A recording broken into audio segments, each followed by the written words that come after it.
Laporta hits that one high and deep to left. Young looking up. Forget it. It's gone. Home run. Matt Laporta. Right there. Another K for Carmona.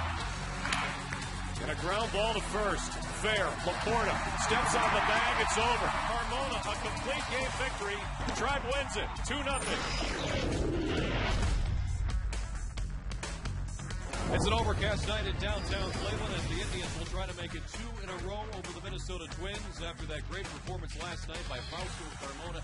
The Indians taking the opener 2-0.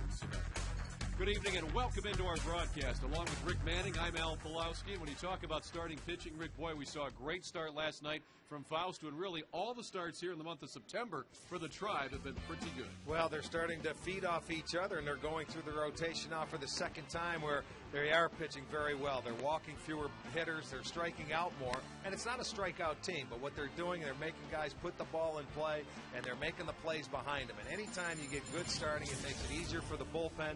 You can see 4-2 in the 9 September starts, an ERA of 2.18, only 14 walks, and 46 strikeouts. Outstanding job by the pitching staff, especially the starters here in the month of September. We're seeing an old friend tonight. Jim Thome is back in town, and he looks every bit like the Jim Thome of 10, 11 years ago. Boy, Minnesota, they're thrilled that they signed him this year. In his last 3 games, 5 for 6 with 4 homers. He's reached base 11 out of the last 12 at bats. Tied for 8th all-time with my former manager, Frank Robinson, on the all-time list. 586 home runs, and this year, 22 homers and less than 250 at-bats. And, you know, I think with Justin Morneau being out as their designated hitter or first baseman, Tome's gotten more at-bats, and he's certainly taking advantage of it. He's the DH tonight for Minnesota. Now, pitching tonight for the Tribe is Carlos Carrasco, who's had 2 starts here in the month of September. Both of them, Rick, quality starts. Well, this guy, his secondary stuff is so much better than what it was last year when they called him up at the end of the year. He's mixing that with a 94, 95-mile-an-hour fastball, a very good slider, a little two-seamer in, and Carrasco looking for his first major league win tonight. Hopefully he can duplicate the pitching performance of Carmona last night, going up against Nick Blackburn. Since his recall, he's thrown the ball much better. He's 2-2, and he's back to his sinker. He will give up a lot of hits, but he'll put the ball in play. Should be interesting. Both these pitchers going very well right now, Blackburn and Carrasco. We'll take a break. When we come back, it's the lineups and the first pitch for tonight's game. Stay tuned.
Between the Indians and the Twins, and earlier today at Lakewood High School, a very nice remembrance ceremony for those that perished in the 9/11 attacks 9 years ago. As you can see there today, and boy, hard to believe it's been 9 years. But that was the site earlier today at Lakewood High School, a tribute to those and the families that went through that in New York and in Washington, D.C.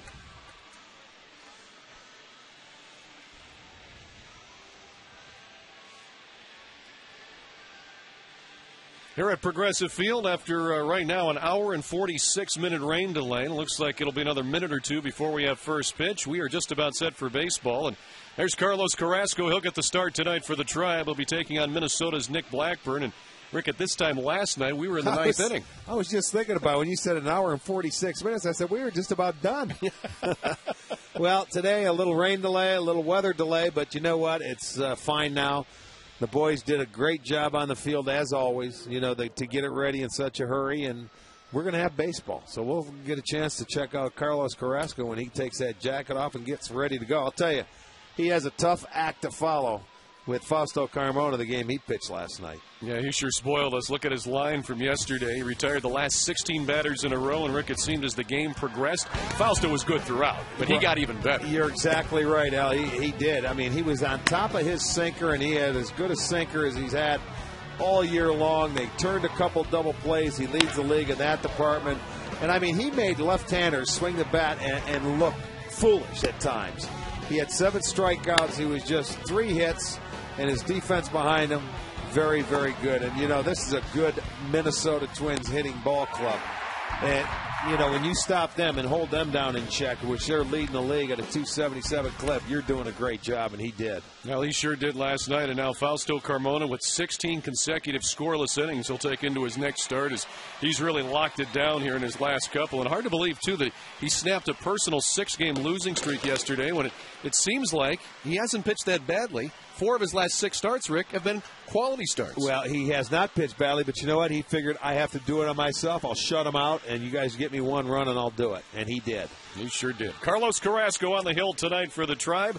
And let's take a look now at the lineup he'll be facing from Ron Gardenhire's Minnesota Twins as they try to get on the winning track here. And even this series at 1 game apiece. Denard Span will lead it off. Then Hudson.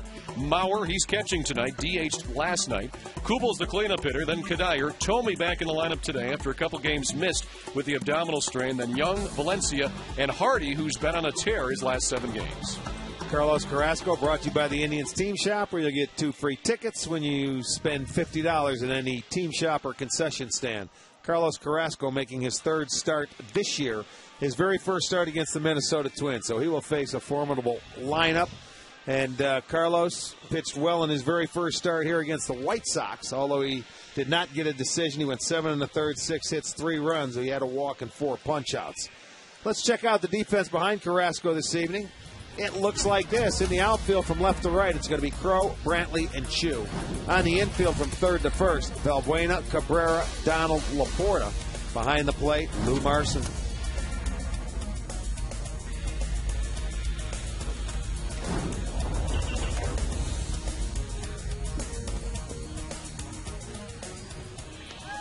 And the umpiring crew tonight, just 3. Brian Gorman's behind home plate. Tony Randazzo at first. Paul Nort is at third base. Angel Campos was ill, so he is unable to make the game tonight, so we'll go with 3. And manager Manny Acta seeing if the Tribe can win 6 of their last 9. Rick, they've won 5 out of 8 after coming back from that fairly successful road trip. You go to the West Coast, you win more than you lose. That's pretty good. It's always good when you win more than you lose coming off the road. And basically it revolved around the pitching. Offensively, they didn't score many runs, but they just scored enough to win 4 times. Denard Span leads it off, and he looks at strike 1 from Carlos Carrasco with first pitch at 8:55. And it's a 1 hour, 50-minute rain delay, but now the rain is behind us and should be clear sailing for the rest of this evening as Span will try to find a way on here.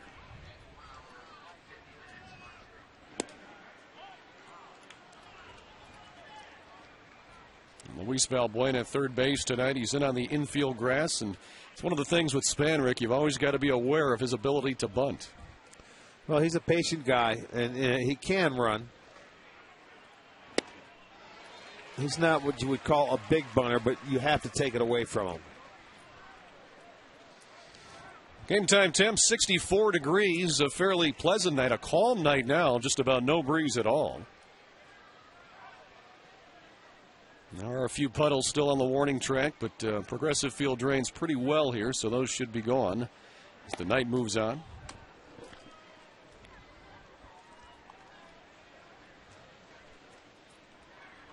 There's Orlando Hudson. He's hitting the 2-hole once again tonight.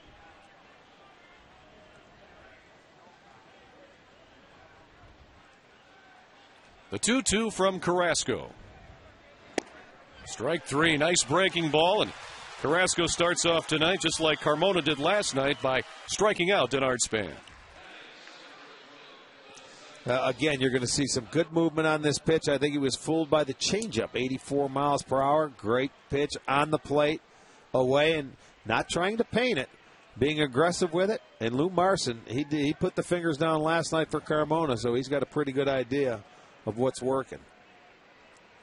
So one away for Orlando Hudson, who's 0 for his last 8 at the plate. He was 0 for 4 last night.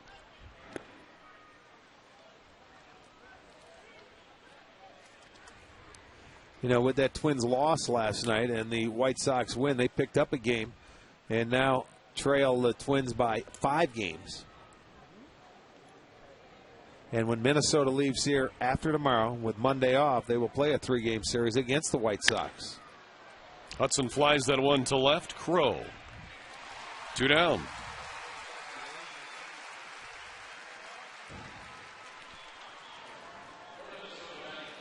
So that'll bring Joe Mauer to the plate with 2 away here in the first inning.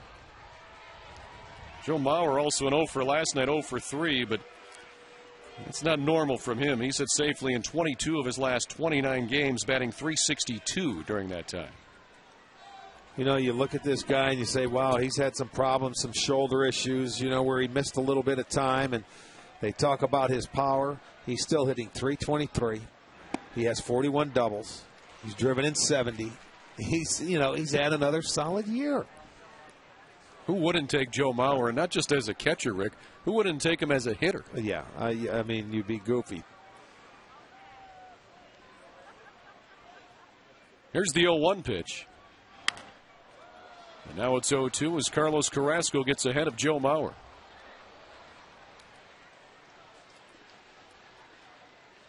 We've talked about him in the past, but Mauer is so impressive. He can go wherever that pitch is and with authority. It's not just reaching out when a ball's on the outside corner. He can just drive that ball to left with the best of them. Well, rarely do you see this guy take a swing out of the strike zone. He's got very good plate discipline. You know, and he went back. He's asking the umpire right there where that ball was. And you can see the hit chart. Straight away is the most of his hits, but to left. And that's why he's on the baseball so much. He waits. He's only hit 31 balls to right, and he won't hit for that much power. Hits that one hard to first base. Laporta will flip to Carmona, or rather Carrasco. Looked like Carmona here in the first inning as the Twins go 3 up, 3 down. Indians coming to bat.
Progressive Field, and some of the fans realizing the rain delay is over, so they're headed back to the ballpark to check out tonight's game. Game 2 in this 3-game series, Indians and Twins, and let's check out the Indians lineup. Presented by Progressive Insurance. Progressive, proud to be the official auto insurance provider of the Cleveland Indians. It's Brantley, Cabrera, and Chu. Then Hafner, Laporta, Crow. Laporta, he's torched the Twins this year. And then it's Donald, Valbuena, and Marson as the bottom third. 28-year-old Nick Blackburn on the mound, 6'4", 225 pounds. He is back pitching much better. He has revived his sinker. They sent him out to AAA Rochester back on July 30th to make room for Matt Capps. And a guy that's a sinker ball pitcher, pitches to contact. He's not going to walk a lot of guys, but he will give up base hits because he throws a lot of strikes. Michael Brantley starts it off for the Tribe tonight, down 0-1 in the count. And it's that one back up the middle. Hudson. Nice job by Kadire, keeping the foot on the bag. 1 down. Let's look at the Twins' defense behind Blackburn this evening. It's Young in left, Span in center, Kubel is in right, Valencia is at third, Hardy is at short, Hudson at second, Kadire at first, Joe Mauer behind the dish.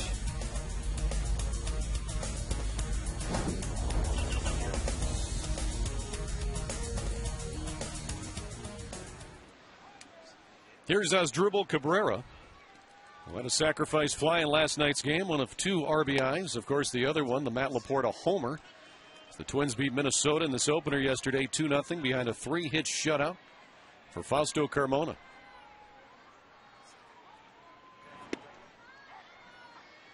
One and one here to the Indian shortstop.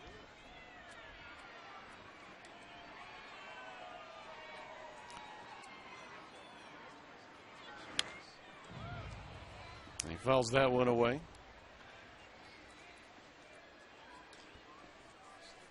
Cabrera is 0 for his last 9.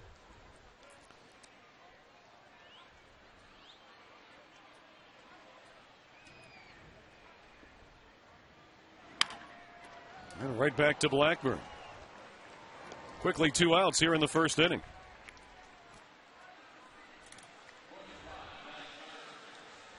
And for the month of September, when Cleveland hits a home run, STO and Coca-Cola are giving away free Coke for a year.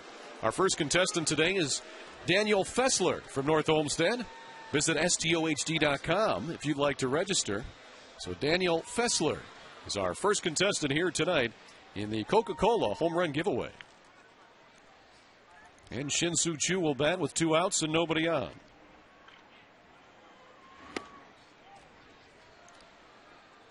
Well, Nick Blackburn, Rick, talk about an up and down season. He was 5-0 in the month of May. 1-6 in June and July. And since he's come back up on August 23rd, 4 appearances but 3 starts. And those 3 starts, 2-1 with a 1.99 ERA. Well, that's what happened to the Twins' rotation. They all, went south for a little while, and then that's why they were struggling. I'll tell you, and then when the pitcher started, actually it was when Dunsing went into the rotation, I think. The left-hander that was with him last year, he ends up coming up starting. The rotation got a boost and a lift. Everybody else started to pitch better.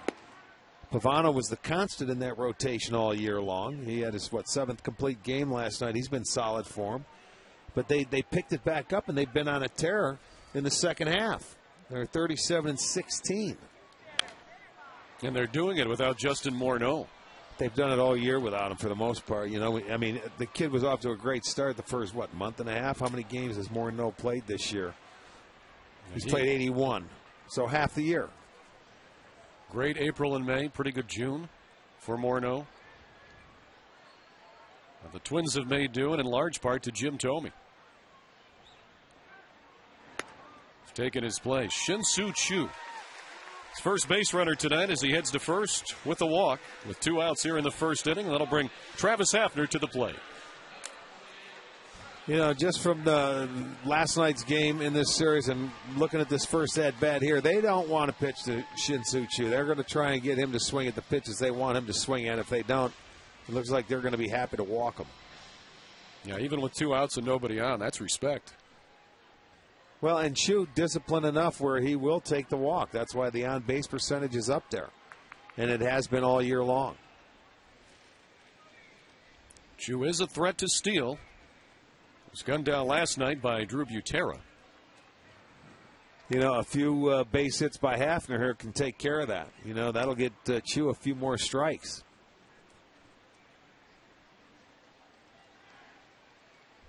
The numbers on Pronk this year: batting over 300 in the second half. But the power's gone down a little bit. Just 2 homers since the All-Star break.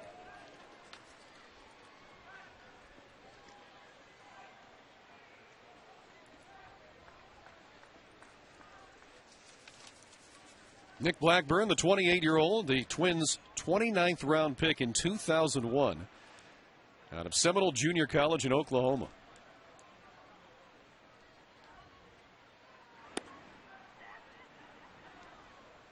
Now 1-1 to Travis Hafner. Hafner's put up decent numbers in his career against the Twins. 287 average, 23 homers, and 66 ribbies.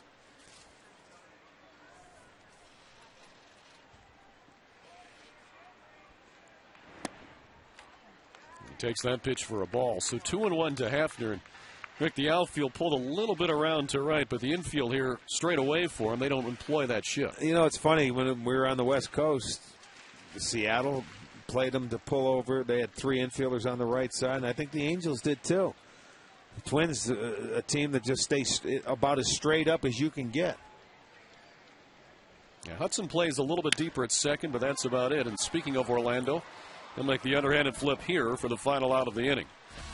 So the Tribe gets a base runner, but fails to score in the first inning. We'll head to the second, still scoreless.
Play hard, eat fresh by Continental Airlines. Work hard, fly right.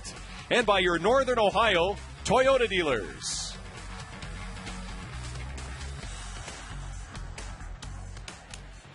The Snuggie giveaway here tonight at Progressive Field, and some of the fans with the low 60s temps taking advantage. As we go to the second inning, scoreless. Twins and Tribe, game 2 in this 3-game series, and hitters 4, 5, and 6 in Ron Gardenhire's lineup: Kubel, Kadire, and Tomey.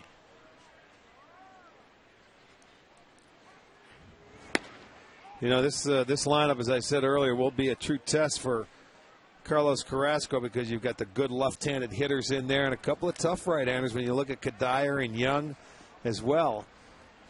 So he is going to need all of his pitches, everything in that arsenal to work. And it's 3-0 here to Jason Kubel.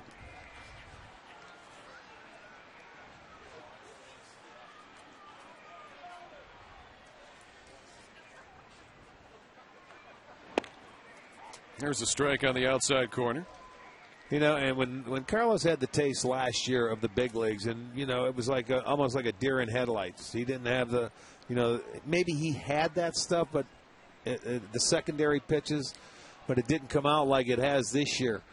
But from what I understand, he went to Charlie Nagy, who's the pitching coach in Columbus, says, what do I have to do to get to the big leagues and stay there? He doesn't want to come back again. And, I'm sure with Charlie, knowing the little two-seamer, Charlie had the great slider, also had a changeup. And, Charlie wasn't overpowering. This guy's got a better fastball than Charlie had. And, he comes up and he looks like a different guy. And there's the off-speed pitch again for his second strikeout. The bottom just dropped out of that one. One away here in the second inning. You look at the movement. They had a chance to see it last night. You're going to get it right there. These are good fastball hitters. And remember, they have never faced Carrasco before, so they don't know what he likes to throw in certain situations. Now Michael Kadire, one out and nobody on.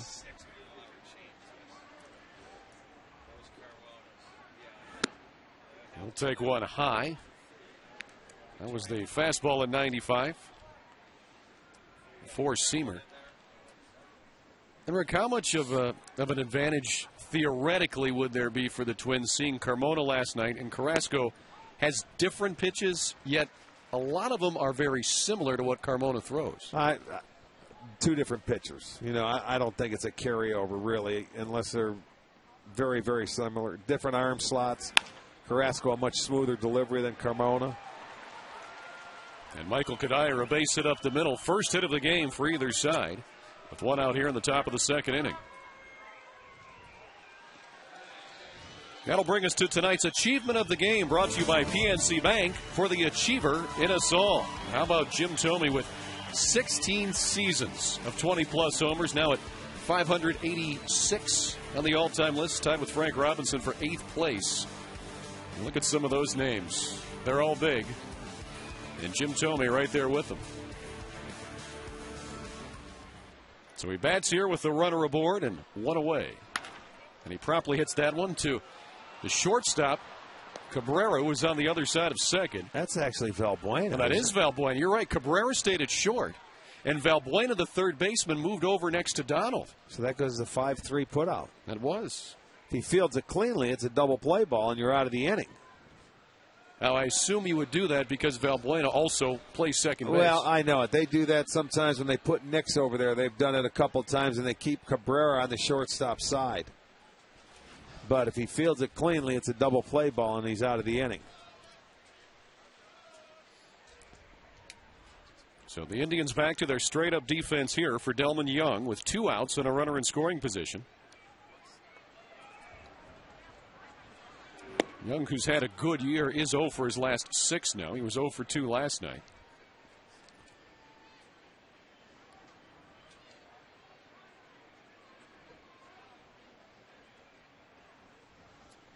There's Michael Kadire.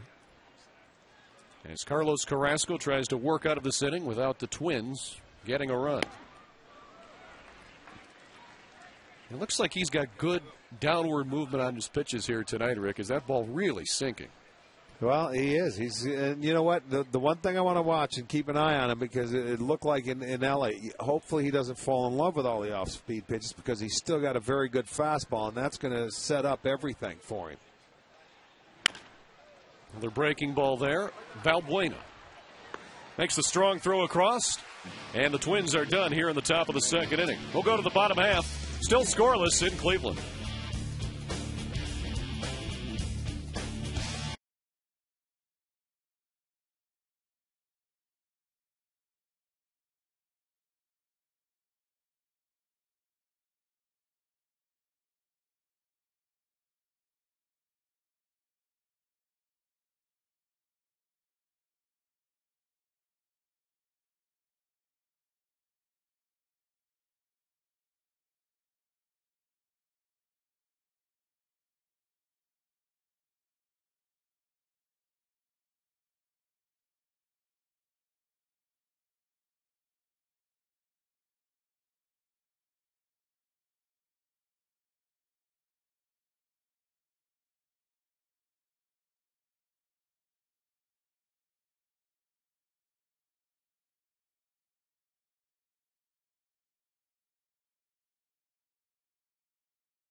2 of this 3-game weekend series.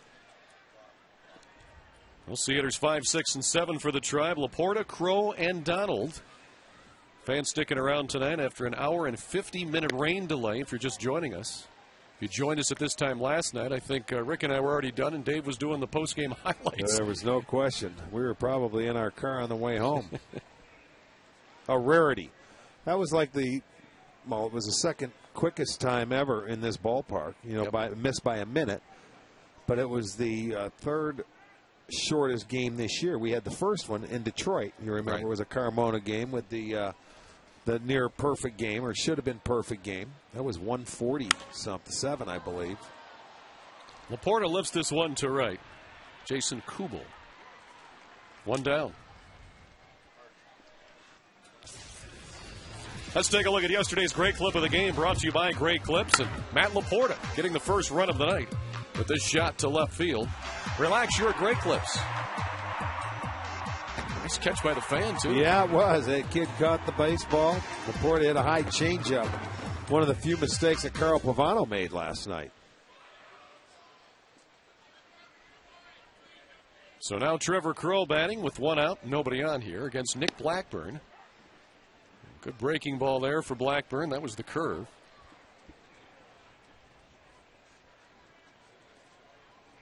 Blackburn's got the 4-seam and 2-seam fastball. His best pitch is the slider. He does have that curve that he'll show.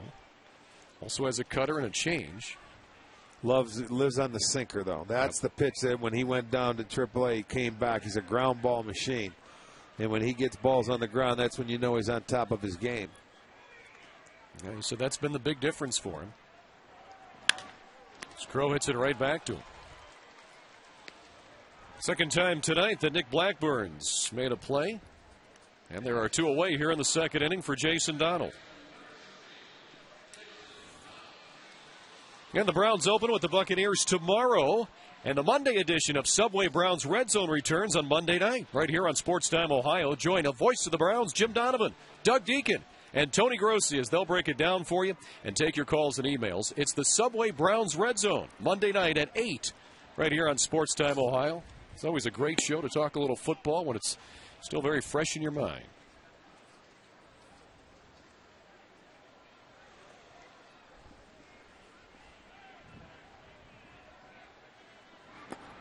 So here's Jason Donald.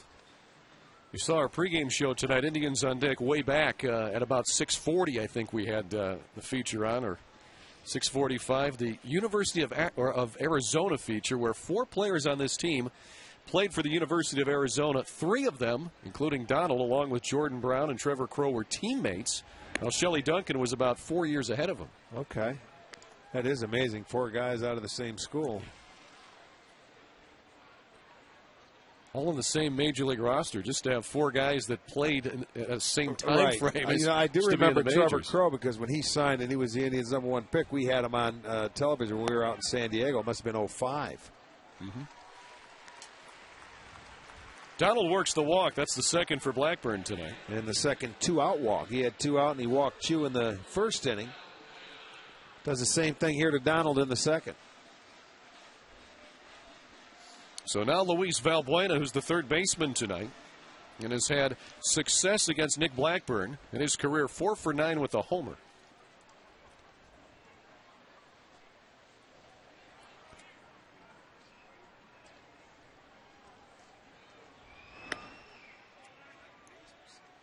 There's ball 1 to Valbuena. Jason Donald with a good secondary lead there at first. Danny Valencia at third. He's playing in on the cut of the grass. So let's see if Donald tries to run here. There he goes. Here's the throw by Mauer. Out of bounds. Just got in there. That throw doesn't bounce. I think he would have had him, but Jason Donald, good hustle. Yeah, it was a good time to run. Why not take a chance? Valbuena, a singles hitter. Here's another look at that stolen base, courtesy of Saucony Shoes, dedicated to inspiring every runner every day. At Saucony, we run. And that was, Hardy did a nice job of getting that ball, but he had to wait for it to bounce up before he can get that glove down, and that enabled the hand of Jason Donald to get in there. So he's in scoring position for Valbuena here, who hits that one to center. Denard Span will make the catch, and the Indians are retired here in the second inning. We'll go to the third, still scoreless in Cleveland.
Game to see what our Miller taste greatness moments will be.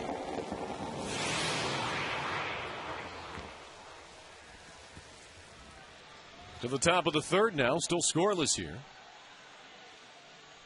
It's Carlos Carrasco. We'll see hitters 8, 9, and 1 in the Twins lineup. That's Valencia, Hardy, and Span here tonight.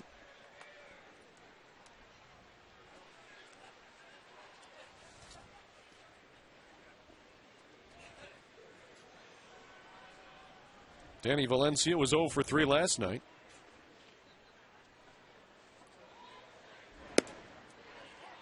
And strike one from Carrasco. Rick, we talked about the nice job he's done this year, and he's batting .338 for the Twins in somewhat limited duty. He had his first career walk-off hit, an RBI single in the 10th inning back on September 1st against Detroit. So he's had a couple of big hits, too.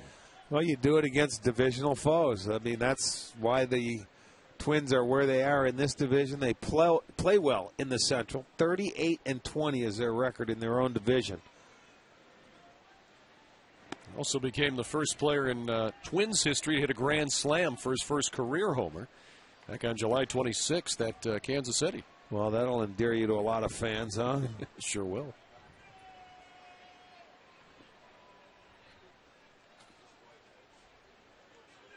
2-1 the count here. Now Carrasco and Marson going to get on the same page.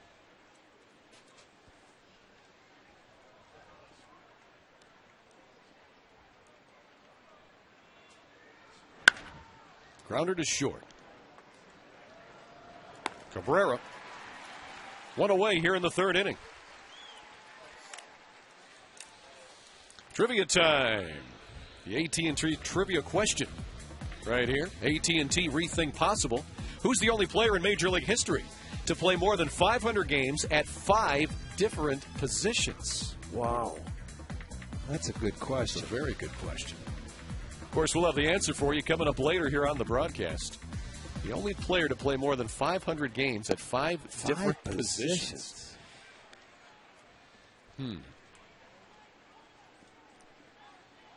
There's J.J. Hardy. He's down 0-1.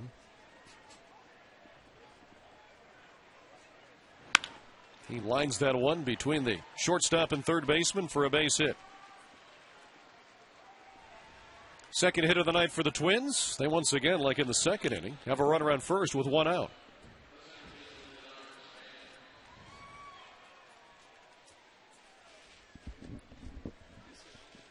And back to the top of the order, Denard Span, who struck out his first time up.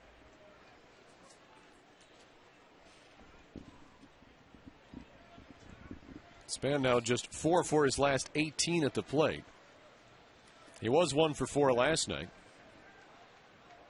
And he has 1 hit in each of those last 4 games for Minnesota. Hits that one to Laporta. Could be 2. The second for 1. Back to first. Laporta couldn't grab it. It goes into the camera bay. And that will allow Span to head down to second base with 2 outs here in the 3rd inning.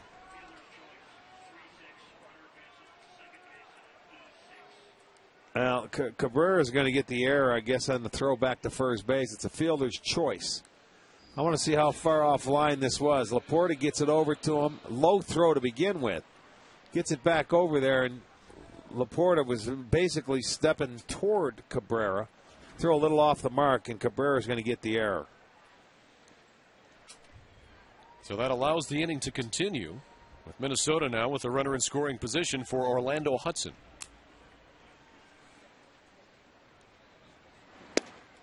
And strike 1 from Carlos Carrasco. Well, he's jumping ahead of the hitters tonight, Rick. He's thrown 32 pitches now, 22 of those for strikes.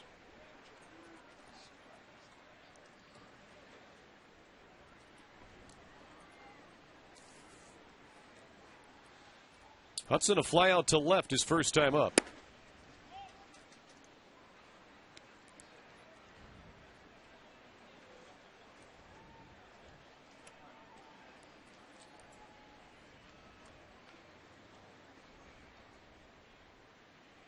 There's Span at second base.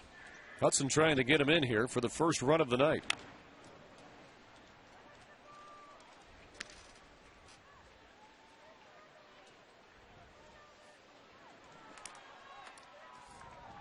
You know, Carrasco last season, Rick, sometimes we'd see him in jams and he just couldn't get out of them. It's been different here this year, though. And I mean, I think confidence plays a big part in that. Well, they were 2 for 11 with runners on base coming into the game, and 2 for 7 with runners in scoring position. And so far, this will be the second time in this game he's had to pitch where he shouldn't have a guy on second base. Last time was the Valbuena did get an out at first base. It was Tomey, but they let the runner get to second base on the fielder's choice. So, you know, pitch through this. You don't want to give any extra outs. But that error got him into scoring position.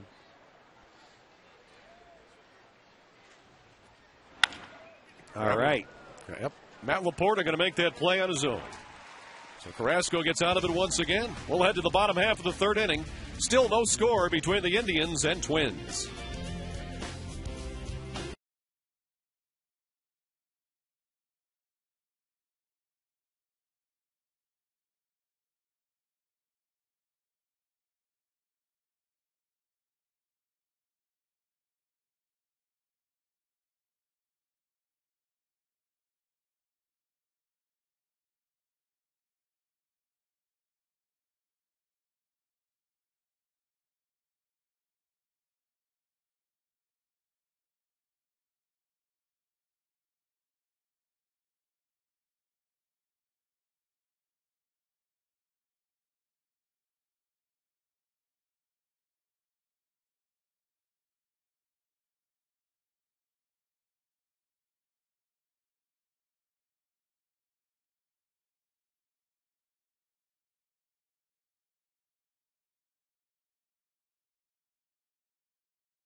Twins and Indians, and we're joined in the booth by the pro, Jimmy Hanlon, the golf pro. Also, 2 shows on our network, and well, now 3 coming up with He's the Celebrity got more Par 3 shows. Shootout. I'm telling you, we get a 24-hour network. We're going to have a Hanlon network. You guys get too much time. You know, I got to take a little bit of it. You know, so. How's it going, pal? Everything's great, man. Good. Golf season's been great. It's been great weather. It's outside of about 2 hours ago. Life's been good in Cleveland. There's Lou Marson to lead it off in the third. Hitters 9, 1, and 2. Also see Brantley and Cabrera. Jimmy, loved that Sunday night show with the Golf Zone. A lot of great tips. Unfortunately, I can't employ most of them. They're a little beyond what I can do. But you get a lot of calls for that, and you just look like you love what you're doing with that, too. Yeah, it's fun. It's a lot of fun just fixing golf swings. And, the problem is we're standing here right now, and I can't give, what really happened in the par 3 shootout. Right. So I can talk about your golf swing or Rick's golf swing. I have to be like, it's like The Bachelor. I have to wait till the end to give you the good, right. It's killing me because I'm the guy I like telling everything. That's going to air tomorrow night, right? Yeah. The first episode goes on tomorrow night. Yeah, Sunday night at 9 or 10 o'clock, right after the Golf Zone. So it'll be fun. So Larson's out number 1, and there you go. How about Look a at that record golf That's swing, a huh? terrible swing. Look at that golf swing, terrible. huh? That's terrible, man. I got to work on it. That's And again, terrible. Guy's an athlete, I'll tell you. He can play. No. Look at that ball go right in the hole, huh? That's Underwood. What was his swing like? Unfortunately, that was Underwood, but that was a par 3 second shot. He was hitting it from about 120, so that's not a good thing, right? That was on 17 out at Stonewater. What a par 3 that is. That was a fun show, wasn't it? That was a great show. I mean, I you love guys had a that good golf time. course, and I think the whole format for this thing really worked out very well when you had the celebrities, 4 different golf courses. You took 4 celebrities, played all the par 3s. Yep. And explain it, because you and Jim Donovan are going to MC this thing through. We do. Yeah, you know what, Rick? It's all about, it's obviously it's golf, and golf is what it is. It's just a forum for what it is. But it was all about the personalities, and you guys won't, boast on it because both of you were involved in it. It's all about, the funness between the people and the personalities and have a good time. And you guys all had a good time in your matches, and you kind of jived between the people and made fun of each other within the shots, and it was fun. But it's competitive. Very competitive. And I'll tell you what, when you get the cameras out there, Yeah. I mean, it's a little different playing golf when you're with your boys and you're talking trash to each other, and you got a little side bet going. Until you got the cameras up there, Yeah. and you got the people talking in the background, and you're sitting over there, you're going, my goodness, this is a little more difficult than what it looks like. Well, at the end of the day, I think all 16 people wanted to win. I mean, it was you're talking about a trip to Kiwa Island to play the ocean course if you win. So everybody wanted to win, and that was a big part of it. And but I don't know if they wanted to win as much for the prize, Rick, as they wanted to win for the bragging rights. Stick around. We're going to come back. You got it. All right, 3 innings in the books here at Progressive Field. Still scoreless. We'll enter the 4th, and more Jimmy Hanlon coming up after this.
Bauer, Kubel, and Kadir. Still scoreless here. Carrasco against Blackburn tonight in Game 2 of this 3-game series. And Jimmy Hanlon, the golf pro, is joining us here in the booth for another inning. And Joe Mauer laces that one to center for the Twins' third hit of the night. That'll be like me at fantasy camp right there, Rick. So if you don't draft me first round, you're going to have a problem right there. You know what? Now, before we get back to that golf thing, you are coming to fantasy camp. Now, this is how you hit it right here. That's right. I mean, you drop the bad head and you let it go. Man, that's like a 2-iron right over your head. That looks good right there, yeah. That's a nice swing. And rarely do you see Mauer swing at the first pitch, but he got aggressive the second time he faced Carrasco. And for Joe Mauer, that's his first hit of this series. So he's aboard with nobody out for Jason Kubel. Now, the show we're talking about, do you think we can expand on it or add to it, say, for next year? Oh, the par 3 shootout. I think that once they see you guys and the way that it played out, I think there's going to be so many people that actually want to play in it. It'll be exciting. It'll be good. And both of you guys were kind of in the mix of it, coming down to the end of it, and you were both in the mix. I can't give. Man, it kills me that I can't give up. I know what. I had fun. I had fun hooting on Bruce Drennan. I love that. Did. I want to play in his group next year too. You did. You beat up Bruce, and and Al was at Sandridge, and he had some tough competition. Al did a good job too. Well, keep Al in the tough competition group. and your boy Underwood. He's like Mr. Conservative. Right. Which isn't bad in this format, as much as I hate to say it. But green he's just kind of like green and two-putt. And he was like the survivor. He just wanted to survive. And you have to watch the show to see whether he survived long enough. But it was good. But, this Sunday at 10 o'clock, Rick, the first show is you right out of the gate. And it was fun. It was. I know I had a good time. I had a hard time, actually announcing it and stuff, and it made me think maybe I can't be a golf announcer for the rest of my life, because you and Drennan had me laughing so hard that I almost couldn't, even be a part of the show. It was hilarious. It goes back for many, many years. You keep me around him, and we're like oil and water, man. We don't mix. You don't mix, that's for sure. I love him, though. I love him to death. He's a great guy. But yes, he is. He just, you two. He brings the best out of you. He did. We knew it was going to happen. In fact, it started on a putting green before it all even started. Well, that's where it should start with him. It did. And that's there with him, too. And when you were just on 3 or 4 hours sleep for that, too? Right? Yeah, we got in late. That's all right. Mauer was running, and Kubel hits it to left. It's more sleep than I used to get when I played. Oh, it was great. Well, that's good. Looking forward to it. So we'll have 5 consecutive weeks of it, right? Every Sunday night following your show. Yeah, Sunday at 10 o'clock. We're gonna show it, and it was great. I mean, I was shocked Rick, at what I saw was the athletes. The cameras were there. And it was nerve-wracking. I was nervous. I was like, wow, this is a big shot. But the athletes, the guys that had played sports and been involved in it, they just kind of handled it, like that's what it was. It is what it is. I've done it before. You're in the moment. Even though it was golf and a different sport that they had done before, it was what it was. And it was that made it a lot of fun. Well, you played on great golf courses. You had Stonewater. You had Little Mountain. Yep. You had the one down in Columbus. Cumberland Trail. Yep. And you also played out at Sandridge. So those were the 4 courses they were played at. Yeah, and then Mayfield for the championship. That Mayfield was tough. Fast, man. The greens were fast. They were tough. This could be a double play ball. 6, 4, and 3. That's where it works. That's exactly what he needed. He had to turn one over and get the ground ball, and he does. Beautiful job. So Mauer gets to third, but now there are 2 outs. Michael Kadire hits into that double play. Well, Kadire got the base hit, but he sinks one on him inside now when he's looking for something. He gave up a couple of base hits on the 4-seamer. Throws a 2-seamer, gets the double play, and a chance to get out of this inning. But here's Jim Thome. He didn't play the last 2 games for Minnesota, but overall 5 for his last 7 now at the plate. The first time up, he grounded out to Luis Valbuena, who was playing on the second base side. The Indians this time, it looks like, Rick, they're going with Laporta, Donald, they do. And Cabrera, and Valbuena staying at third. There you go. I like that shift. So, Jimmy, another good year, too, for teeing up Ohio. Yeah, it was. I mean, we went to some great places. And, this time of year, all I think about is where am I going to see Rick in Scottsdale in February? And that's the most exciting thing to me right now. I'm looking forward to it. I know that's booked in January. It is booked. Well, it is, not only that, you'll get a week of Tee It Up out in Arizona. You'll get a week out in fantasy camp. Yeah. Why don't you move in? You can come in with me. Can I hang out with you? Absolutely. You're at the house. I got a room for you. I'm in. I got fantasy camp, and then I go out with Ed Nemey's group, and we entertain the people out there in March. Of course, Mr. Entertainment. Are you kidding me? It's a rough life in wintertime. So you'll be out there for 6 months. Your kids are going to say. It's almost as good as you. Almost. Not quite. A couple more years. Do you even see snow anymore? Yeah, I see it a little bit. But the more that I see Rick Manning, the more that I don't see snow. So that's how my life is. I love it. Always a good thing. I love it. So keep your ball if you're hitting that little white ball around. Al Pawlowski's a little underplaying his par 3 challenge though, but he had Elvis Gerback in his match, scratch player. Right at his home course, at his home golf course. And we had Tim the Ripper Owens, the rock star, the Judas Priest lead singer, and Al and Tim the Ripper, Ricky, they jumped right on Elvis. Yeah. They were is that right? Yeah. Oh, yeah. It was like it wasn't as bad as you and Drennan, but it was right out of the gate. It was like, listen, dude, this is your home golf course. And you're a caddy. 0 handicap, and you got your own caddy. Yeah, exactly.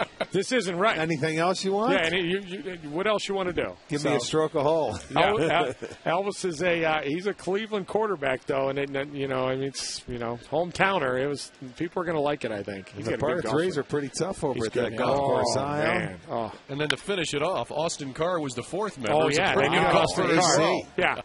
Wow, don't forget about Austin. Pretty much we said, Al, sorry about your luck, Yeah, that's the luck of the draw. But it all depends on who's got what, at that time of the year in the schedules, right? It's tough, I mean, you got the bad ping pong ball, dude. You did. That is a tough That was a tough But draw. it makes you look good if you win, right? Absolutely. You look like a hero. We'll have to see what happens. Best. All I know is that Elvis kept just putting the ball in the middle of the green every time and just saying, okay, I'm going to play par golf. You guys That's all you have to do in a par 3. The tough thing is putting it on the green. Right. He had no trouble with that, though. Yeah. The rest of us were, like Jimmy said, it was a pretty competitive group. Yeah. But it just seemed like Elvis was doing it fairly effortlessly while we were all working hard to well, Al claims he still works for a living, but AC and Elvis, they show that they don't work for a living. Yeah, you can see who spends more time on the course. On the golf course, That's all right. How's your golf game going? You're teaching, you're doing TV, you do everything else. Do you play a lot? You know what? I've been hitting it pretty good lately. Have something happened in my life, The metal elbow is starting to go in the right direction right now. The ball's going in the right direction. How you putting? That's a different story. Okay. Yeah, it's not so good. Still got the glass slipper? I don't have. Yeah, I got the glass slipper. I still putting with the glass slipper, all but right. I don't have the Rick Manning stroke. I got to keep the coin on the back of the putter and stroke it the way. No, I may come up with a new putter now. The more time that I spend in Arizona, though, my putting gets better. Because you're hanging out with Manning and he's giving you those tips? Let me tell you something. I hung out with Manning. I went to Manning's home golf course, right? And the pro told me that him and Buddy Bell are the youngest in their league by 29 years. Oh, my goodness.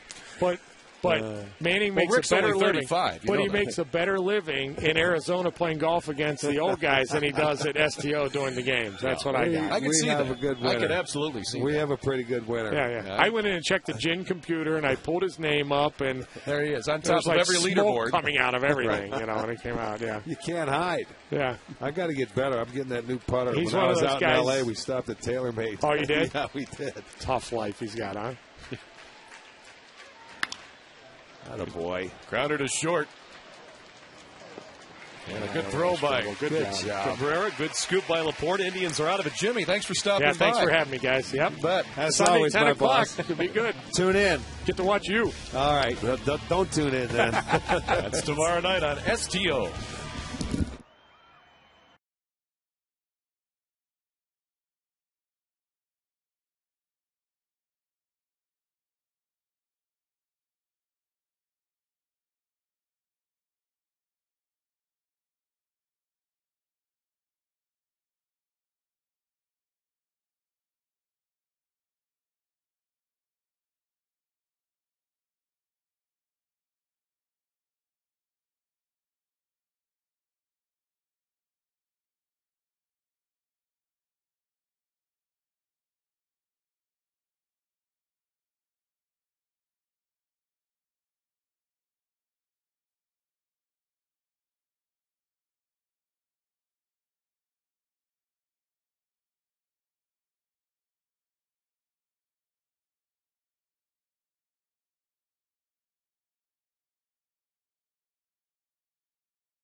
The fourth inning turned out after the rain to be a nice evening.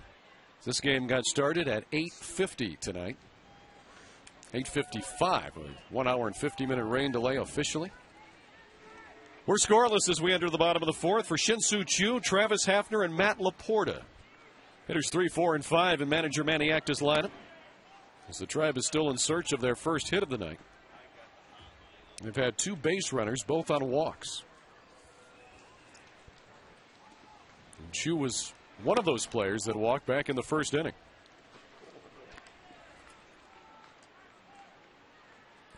That has been their theme recently for some odd reason. It seems like the Indians, when they do get something going, it's with 2 outs. Yep. I mean, they've been doing that all year as far as getting base hits and things like that, but their rallies have been starting. You have 2 outs and you get guys on base, awfully tough to continue it and string anything together. Well, they've scored 248 of their 559 runs this year. That's just over 44% with 2 outs. Very good. And it's been that percent all year long for some strange reason. And we've been saying that's the toughest RBI to get is the 2-out base hit. And the 2-out RBI, but that pitch just inside to run the count full to Shin-Soo Choo. That's that four-seamer that he'll run in there. And at 93, and now he's a sinker ball pitcher. That's an excellent pitch because that keeps the left-handers honest for the sinker there. Strikeout for Blackburn is second tonight. First out of the fourth inning for the Tribe. And one of the great things out there that you can help out is the Gathering Place. It supports, educates, and empowers individuals and families touched by cancer. They do this free of charge from 2 locations, Beechwood and Westlake. A $5 donation per home run by Rick and Matt this year, and a $50 donation per home run by Great Clips. And this year, so far, $6,600 have been donated to the Gathering Place. Here's Travis Hafner. Grounded out to second his first time up. And Nick Blackburn, in his last 20 innings pitched, has only surrendered 3 earned runs. So he was 5-0 in May. Very solid. Looks like he's back to that form, and you talked about that sinker being the key. Yeah. I mean, whether it's confidence, maybe more aggressive and trusting his stuff. And Span will get under that one for 2 outs here in the fourth inning. Well, tomorrow will be Kids Fun Day as the Indians close out this series against the Twins. And kids, come on out. There are only a couple left, and you have the activities out on the plaza. You also get to run the bases after the game, and you get a chance to see some of your favorite Tribe players out on the base pass. Call 216-420-HITS or visit Indians.com. That'll be tomorrow, wrapping up this series. Before an off day on Monday. Yep. Not many Indians Fun Days left. No, there's 2. Tomorrow and one more against Kansas City. Or with Kansas City, I should say. Well, the kids have really enjoyed that this year. It's Matt Laporta here. Now it's a 1-1 count. They reap the benefits on Saturday night because it's all set up, right? You can go out there and the kids enjoy it as well on a Saturday night and come right back here on Sunday. Yeah, they've had beach weekend this year, but that is really growing from when it started, I think about 10 years ago with Kids Fun Day on Sunday. It seems they add the Indians a little bit more each year, and each thing they do always seems to be a hit. They have the mini field out there now. Matt Laporta grounds out to third, and Nick Blackburn retires the Indians in order here in the fourth inning. We'll go to the fifth, still scoreless.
McDonald's. Get a new Chicken McNuggets party pack. 50 Chicken McNuggets for just $9.99. McDonald's, I'm loving it.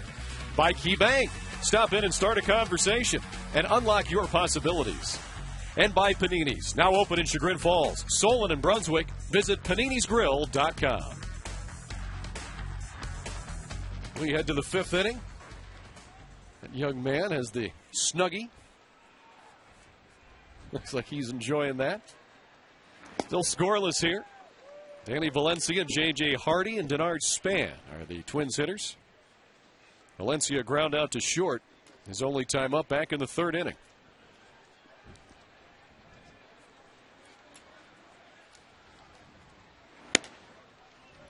Carlos Carrasco so far this season at the major league level, Rick, this is his 3rd start. He went 7 1/3 innings back on September 1st against the White Sox, left with a 4-1 lead. Indians ended up losing that game. Then in Anaheim on September 6th, went 6 innings, gave up just 2 runs. Here tonight, he's given up 4 hits, but the Twins have also left 4 runners stranded. So he's done well. Problem is Nick Blackburn's tossing a no-hitter. Well, you don't worry about it. You continue to hold this offense down. He made the pitch last inning after they had the first 2 guys aboard. He got Kadire to hit into the double play ball. It's exactly what he needed. You've got to match zeros until offensively you score. You find a way. And that's the way this team has been all year long, because offensively, you know, you're not going to get much.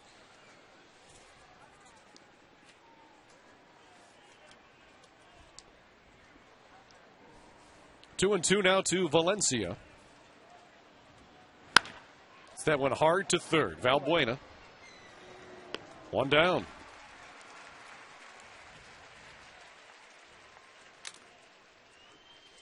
Time now for our Subway fresh face of the game. Let's head to Columbus. Josh Rodriguez. 2 for 5 with a double, a homer, and 3 ribbies in today's 11-5 series clinching win over Scranton. So it'll be Columbus and Louisville for the Governor's Cup Finals, or Louisville or Durham. They're still playing in that series. They have Game 4 tonight. And that will start Tuesday in Columbus at Huntington Park. That's amazing that they have a chance. They're in the Cup Finals, and, you know, they've sent us many players all year long. Yes, they have. You know, guys that have continued to come up from Columbus. They've done a very good job down there. They had a huge lead midway through the season, but started to lose a little bit as they were losing players. No Valbuena, high throw, and Laporta can't haul it in. And J.J. Hardy is aboard.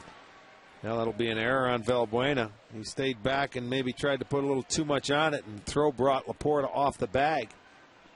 He didn't catch it cleanly as he was trying to come down to tag him. You see, he stays back, which is okay, but then he got so quick and tried to put so much on the throw instead of getting it over. He had time.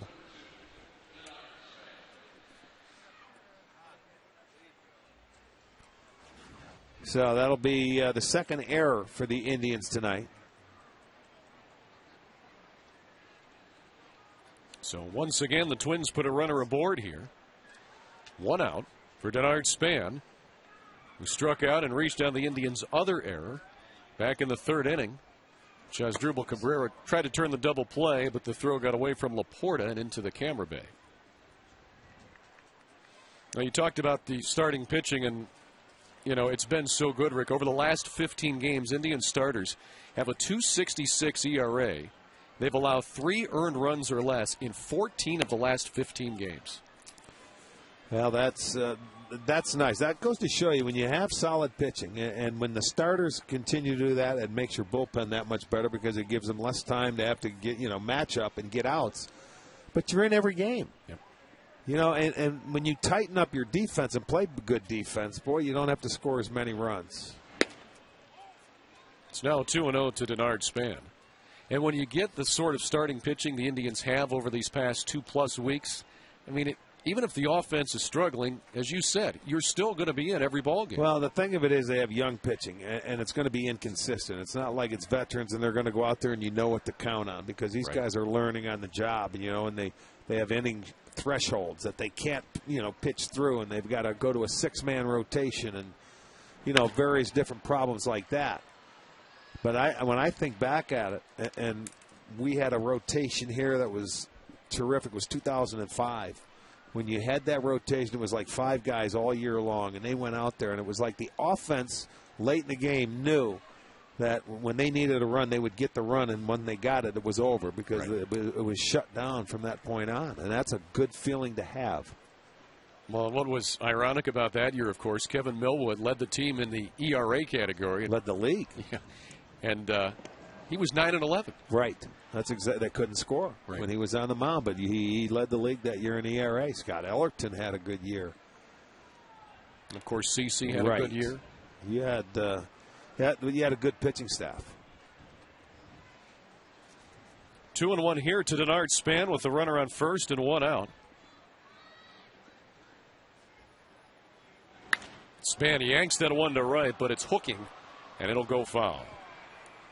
Be time to send along some birthday wishes. Deanie Murphy from Louisville is at the ball game tonight. Her birthday. Deanie, happy birthday. Owen Smith of Strongsville is turning 4 today. Happy birthday, Owen. Jim Villard of Brook Park is 90. Happy birthday, Jim, to you. And I have a special anniversary I got to get out to some friends as well.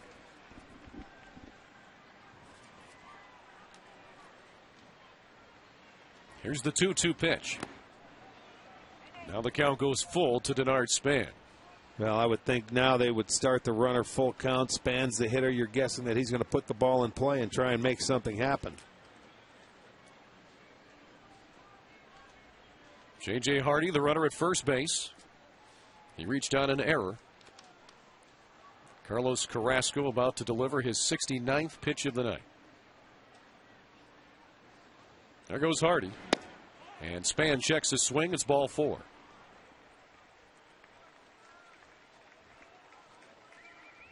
So that'll put Twins at first and second now with 1 out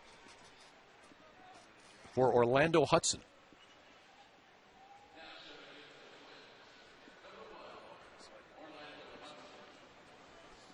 All right, I got to send out our congratulations to Jim and Shirley Burkhart. They are celebrating their 62nd anniversary today, and their first date was the opening day in Cleveland back in 1947. So, Jim and Shirley, happy anniversary to you. Happy anniversary indeed. And the year after that, in 48, they won it all. Won the World Championship. And a grounder to short. Look at this. You get out of it again. How about that double play? Great turn at second by Jason Donald. Lost his legs, but still made the throw.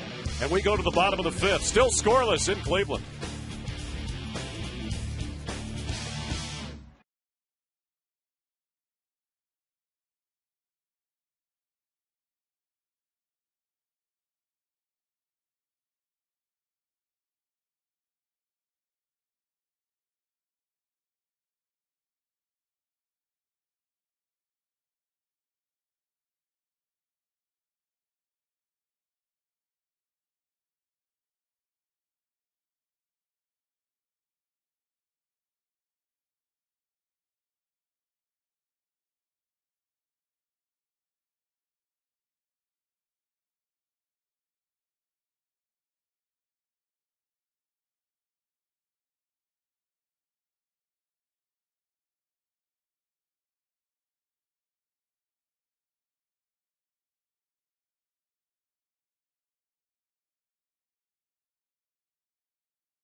Donald and Valbuena to the plate as they still look for their first hit tonight off Nick Blackburn, who's been very effective. He has. He's been very effective. He hasn't given up a hit yet. For goodness sakes. Walk 2, and that's been it for the base runners for the Tribe. Well, again, Carrasco dodges a bullet, gets a ground ball double play to get out of that inning. Now, offensively, you got to let him sit down and take a breather for a while. And strike one to Trevor Crow. Blackburn just at 49 pitches tonight. Yeah, very efficient. See, he's getting the ground ball, and he's getting it early in the count. Hudson retires Crow there, one down. Well, plan a family outing at a Sunday Tribe game. Save big with the KeyBank Grand Slam 4-pack. You get 4 tickets, $40 to spend on food and drinks, 4 Indians hats, and a parking pass for just $96. And you get access to all of the fun day activities. Tickets on sale now at Indians.com. There's Jason Donald, who walked in, stole a base. His only time up back in the second inning. As 28-year-old Nick Blackburn has been very effective here tonight for Minnesota. And what's interesting about Blackburn, Rick, was when he was back in high school in his younger years as a freshman and sophomore, really didn't pitch. Went to a baseball camp back in Oklahoma State. And John Farrell, who was a pitching coach for Oklahoma State at the time, was there. And he saw Blackburn just playing catch. And he says, "Do you pitch?" And Nick said, "No." And he said, "Why not?" No kidding. Yeah, Johnny was a coach there before he came back to Cleveland here and got into the front office. And he's dealing now. Third strikeout tonight for Blackburn. So then when Nick was asked, when he went a little further, he said, well, the big problem was I didn't pitch as a kid because, quote, when I tried, nobody knew where the ball was going, including me. Well, he's got a pretty good idea where it's going tonight, I'll tell you what.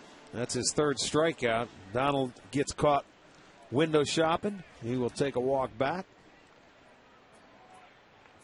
And now it's Luis Valbuena. Flew out to center field his only time up back in the second inning. Yeah, to see the difference between what Blackburn supposedly was back in high school. None of us saw him pitch then, but just by his account. And now tonight, Valbuena sizzled that one, but it's right at the left fielder, Delman Young. And again, the Tribe goes 3 up, 3 down. We go to the 6th. Still scoreless.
Mark's deep discount of the game is cookie and cracker 12-count multi-pack, only $3.48 at any Northeast Ohio Mark's location.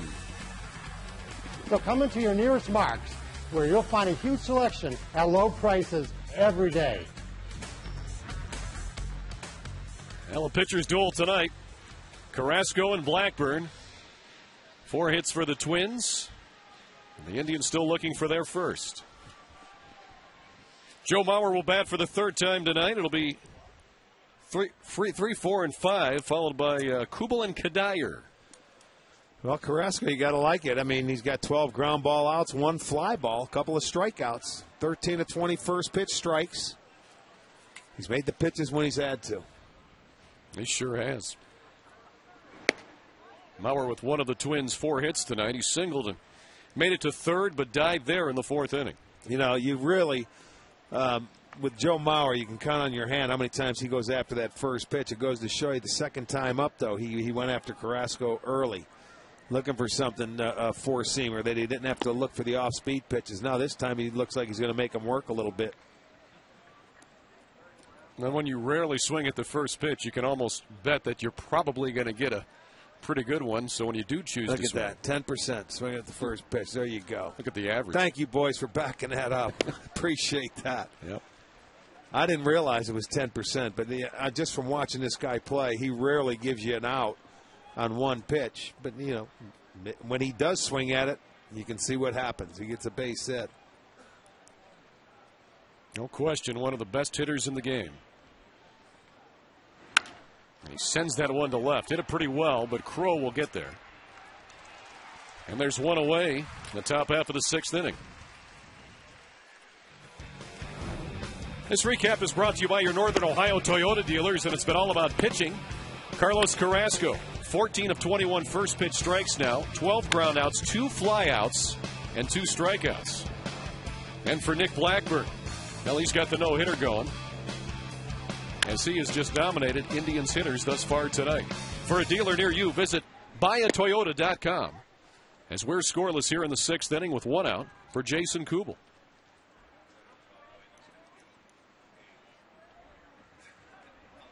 Kubel, a strikeout victim back in the 2nd inning, singled in the 4th.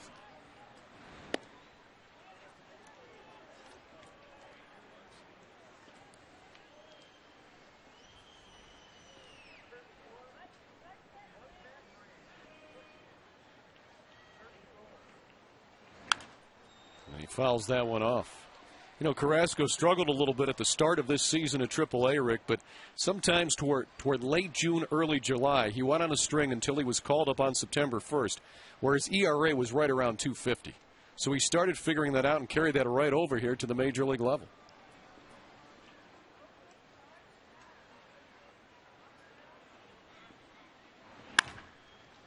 Grounder to second. Jason Donald makes the play on Kubel, 2 down.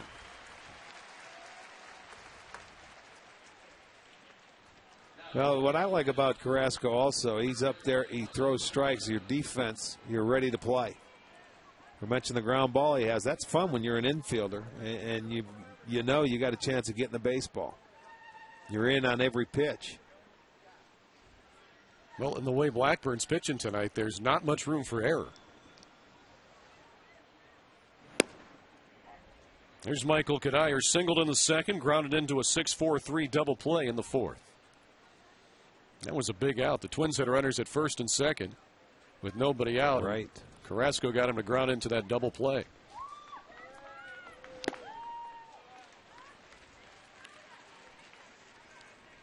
Carrasco ahead of Kadire here, 0-2. Game 3 in the finale in this 3-game series tomorrow afternoon, 1:05 here at Progressive Field. It'll be on Channel 3. Dave Chudowski has Indians on deck for you at 12:30. Kadire lines that one to right. Chu on the run, makes the catch. Twins go 3 up, 3 down. We move to the bottom of the 6th inning. Still no score.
Fans they're enjoying still having a good time, aren't they?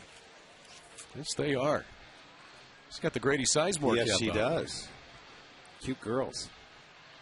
Yep, they're having a good time tonight. Yeah, if you love baseball, you couldn't ask for anything better than what we got last night and so far tonight. These just well-pitched games. Yeah, well, you know, some people like offense. They like to see a lot of runs scored, but if you're a true baseball person, the low-scoring, good pitching, which this series has been to this point. Lou Marson leads it off here in the bottom of the sixth for the Tribe. Then back to the top of the order, Brantley and Cabrera. Lou, a strikeout victim, his first time up. Blackburn with 3 Ks tonight. Man, has he been efficient. 56 pitches, 36 of those strikes, and we're in the bottom of the sixth.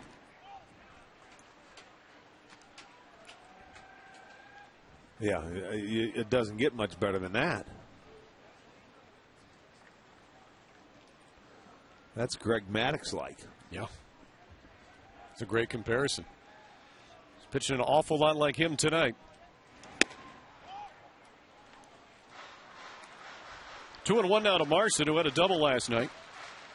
It's been his only hit thus far in the series.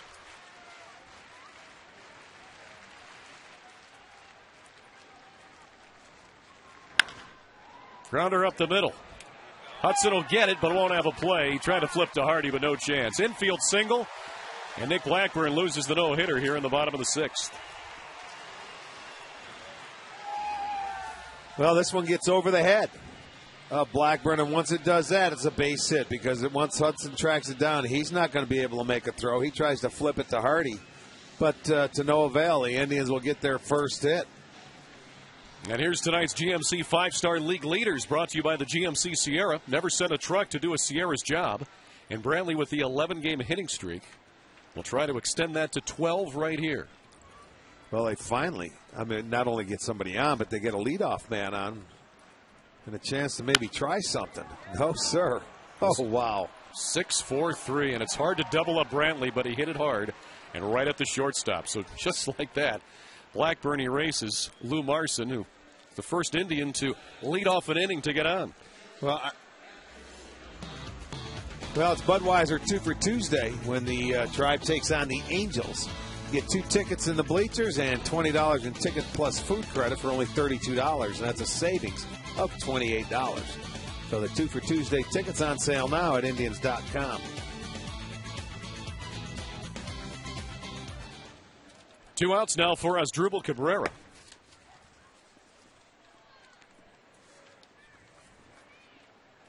You know, that was the 19th ground ball double play that Blackburn has had hitters hit into, and you know he has a string. He's a sinker baller.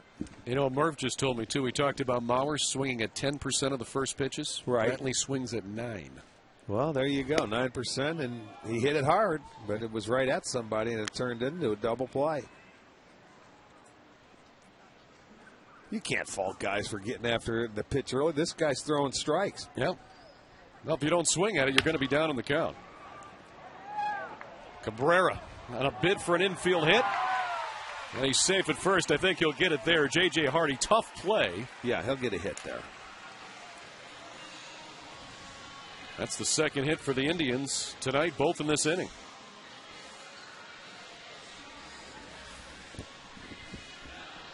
Well, right back up the middle. Both those hits coming right back up the middle. He was able to get to this ball, but couldn't get a good throw off. Kadire, it gets by him. It doesn't go in the dugout. They don't catch a break. I'm wondering if it hit that railing and stayed out of play. Yeah, that's what it did. It sure did. It's too bad it didn't go in there because they would have got the extra base. Same thing that happened to the Indians. So now Chu also up there trying to jump on Blackburn's first pitch. Bats here with the runner at first and 2 down. Chu tonight with a walk and a strikeout.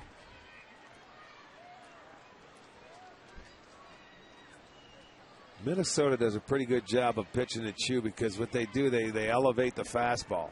They may not be overpowering pitchers, but they work them until they get to the 2 strikes, and then they elevate it.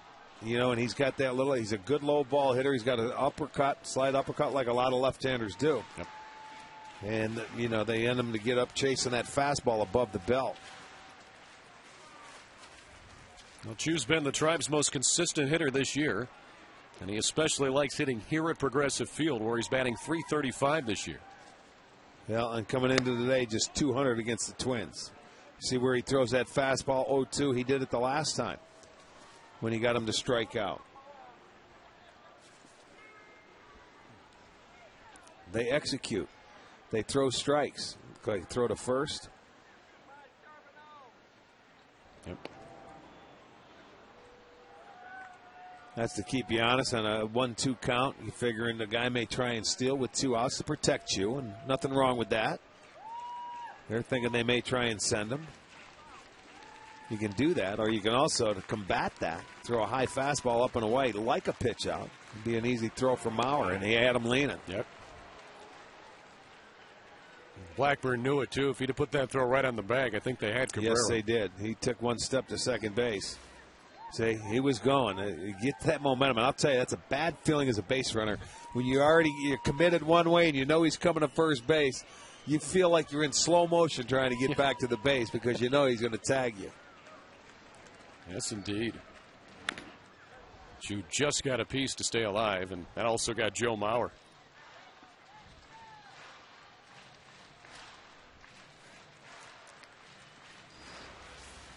See where this bites Mauer at. That ball goes down into the ground and it comes up and got him on the chin. I don't know if that went up and under the mask or just. You can't hide back there. I don't care how much equipment you put on. Always seems to find a way to get you.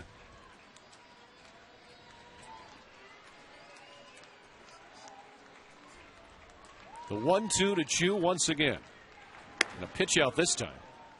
That's what you do when you feel they're going to run. But, you know, Blackburn looks pretty quick to home plate for me. I mean, so if you give Mauer a chance, and Cabrera's not a good base stealer. You know, he's not what you would call fast.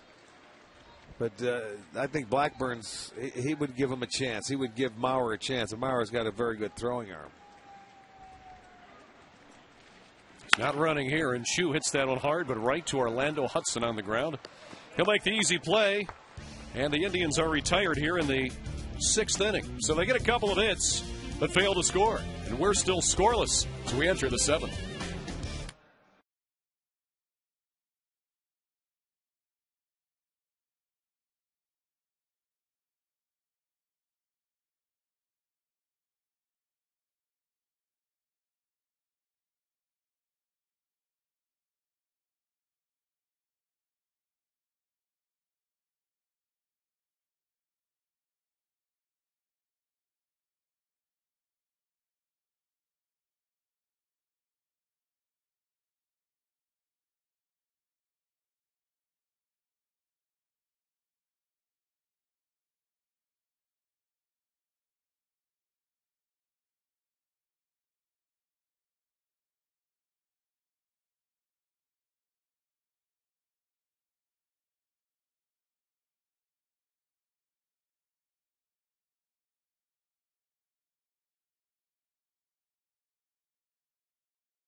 More of what's possible at ATT.com. AT&T, rethink possible. By the Sierra from GMC. Never send a truck to do a Sierra's job. And by Wendy's. You know when it's real. Wendy's. 7th inning at Progressive Field. Look at that young man's outfit. Halloween's coming early. Wow. Nice. That's Raleigh Fingers kid. Looks like he bleached his mustache there. It'll be Thome, Young, and Valencia against Carlos Carrasco. Strike 1 to Jim Thome, who grounded out and walked. There he is. You see it, that boy. Man. Maybe he was trying to be fingers. I don't know. It's 1-1 here to Jim Thome. He's the DH tonight. Numbers on Carrasco. Very impressive line and those 13 ground ball outs. He gets ahead of Thome here, 1-2.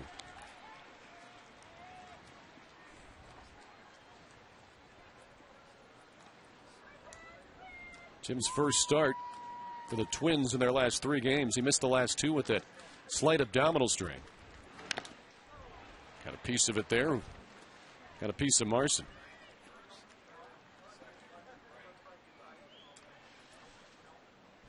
Jim Thome this season, Rick, he's had 242 at-bats and 22 home runs. Well, he's definitely made the most out of it. And, I mean, this guy can still hit. I mean, he hits some of the farthest home runs you ever see. You find that little nitrazone down. Yeah, keep it elevated. Third strikeout tonight for Carlos Carrasco, his first since the 2nd inning.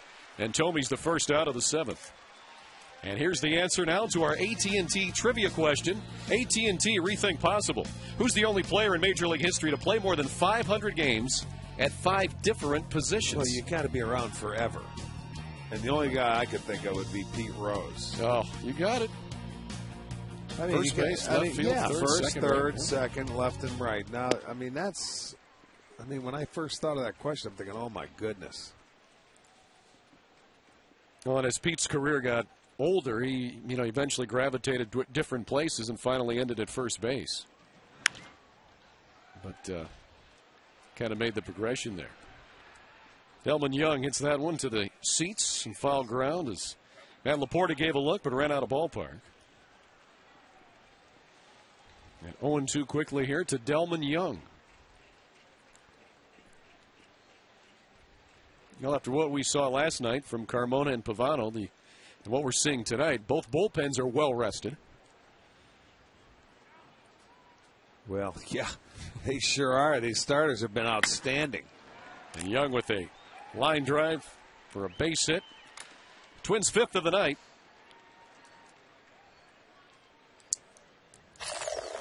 And now it's time for our Miller Tastes Greatness moment. We go back to this date in history, 1985. And speaking of Pete Rose, Eric Shaw.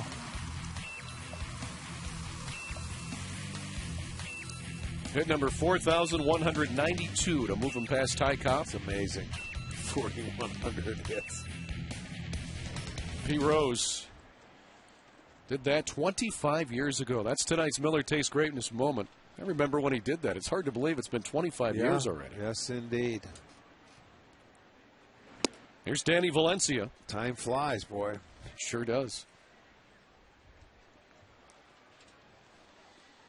Valencia 0 for 2 tonight with a couple of groundouts. 1 to short, 1 to third. He bats here with Delman Young at first. And a 1 out in the 7th inning. Young's running. Beautiful. Look at What Marson. a throw by Marson. That wasn't even close. Well, it was a hit. It was designed. It was a hit and run. Right. So as the hitter, you're supposed to put it in play. And, he swings through it. And Lou Marson has been so good. It's not even close. This is going to be our McDonald's I'm loving again. Lou's putting on a clinic up here. And that wasn't the best of pitches to throw on, but he's right on the money. He gets rid of it quickly. And Young didn't really have a good jump, but it was, as I said, it was designed for a hit and run, but Lou Marson throws out another runner. And he's now thrown out 24 of 65 would-be base stealers. His success rate goes over 36%. That's amazing. You get up there, 30% is great. He's up over 36%. And it seems like it's getting better. Yeah. That's one more thing that helps your pitching staff out when other teams know they can't run on Lou Marson. And the Twins are out of the inning just like that as Valencia grounds out to Jason Donald. We're still scoreless as we head to the bottom half of the 7th inning. It's stretch time in Cleveland.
Panini's, home of the overstuffed sandwich with 3 new locations now open in Chagrin Falls, Solon, and Brunswick, and coming soon to Twinsburg. Log on to paninisgrill.com for a list of locations as you look in from our Panini Cam high atop the roof here in right field at Progressive Field. And Nick Blackburn, who was throwing just 70 pitches tonight through 6 innings, took a no-hitter into the 6th. And in case you're wondering how much further he can go as you get a look at the line, he threw his most pitches for a start his last time out, September 5th against Texas.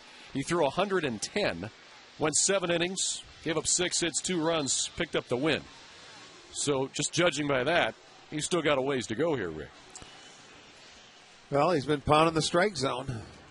So, we'll see what happens. These guys, they may get aggressive early and start swinging. He's been ahead of a lot of the hitters. He'll start off with Travis Hafner, who's grounded out. Also flew out to center.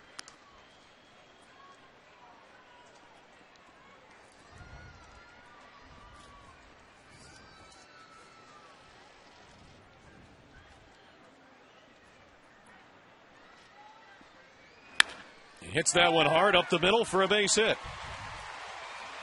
So the Indians get their leadoff batter aboard here in the 7th inning. Second straight inning they've been able to do that.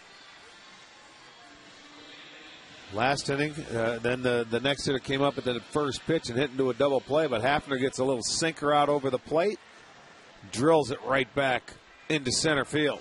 Hit number 3 for the Tribe. All of them have been singles. And all 3 have come here in these last 2 innings.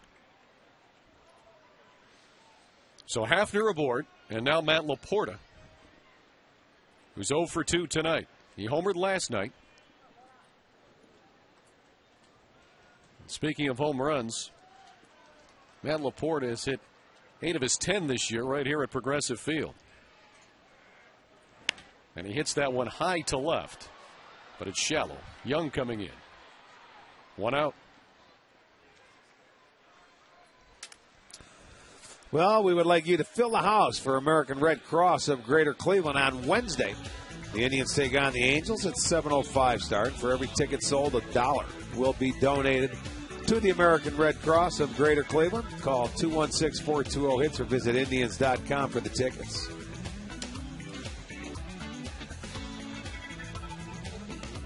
And you see some of the fans there enjoying the Snuggie, which was the giveaway tonight. They could use it. It's a little chilly tonight. Yep. Not much of a breeze. So since the rains passed, it's turned out to be a pleasant evening. Hafner's running. Crow's hitting it to right field. Hafner hits second. He'll go to third. Hit and run executed perfectly. And the Indians put runners at the corners with 1 out here in the 7th. Well, it sure does. You know what? Why not? You got Hafner on. You figure we're not going to start him. Manny Acta says, yes, I am. He's going to make Crow swing the bat. And he does a nice job of hitting the ball to right field. And that ball was inside. Look at him throw that bat. It went off. It looked like Mauer's mask. That broke in half. Oh, it did. I'll be darned. He swings at that pitch, and look at that. The bat shatters, comes all the way around, and hits Mauer. Ooh, he's lucky. That almost got him right in the neck. But it's a successful hit and run. First and third now, and 1 out. So here's the Arizona Wildcat product, Jason Donald. It's 0 for 1 tonight with a walk and a strikeout. This is the best chance the Indians have had to score a run all evening, as Blackburn will make sure Crow stays close at first. Neither team's had a lot of opportunities. No, the Twins have had a couple more, but Wade Carrasco and Blackburn have gone.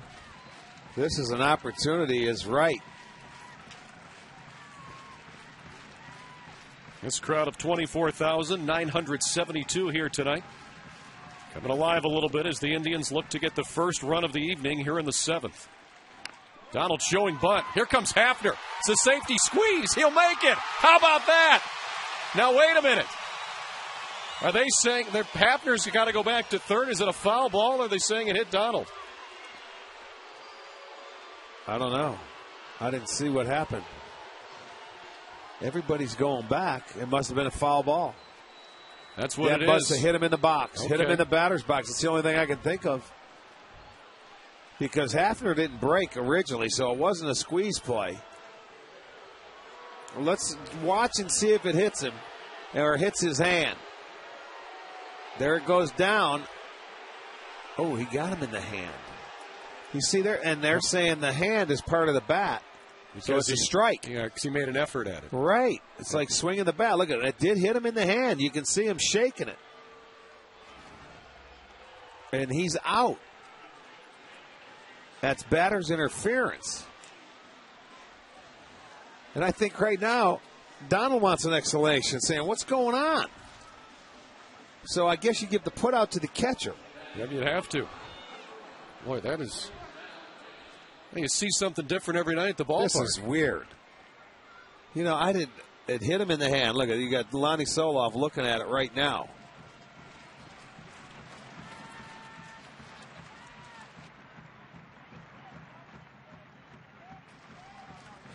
So 2 outs with runners at the corners for Luis Valbuena, who's hit it hard tonight, but has nothing to show for it. Let's take a look at this again.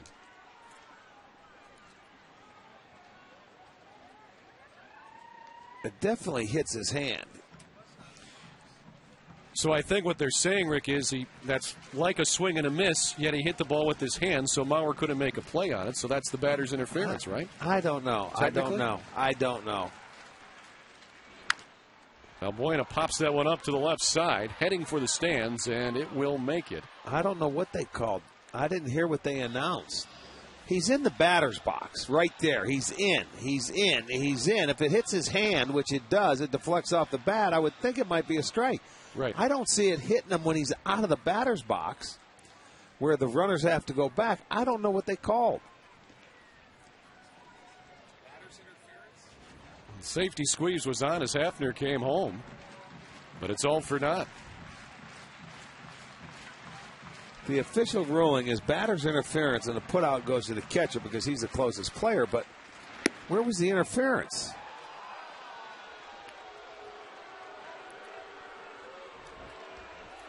It's a tough one.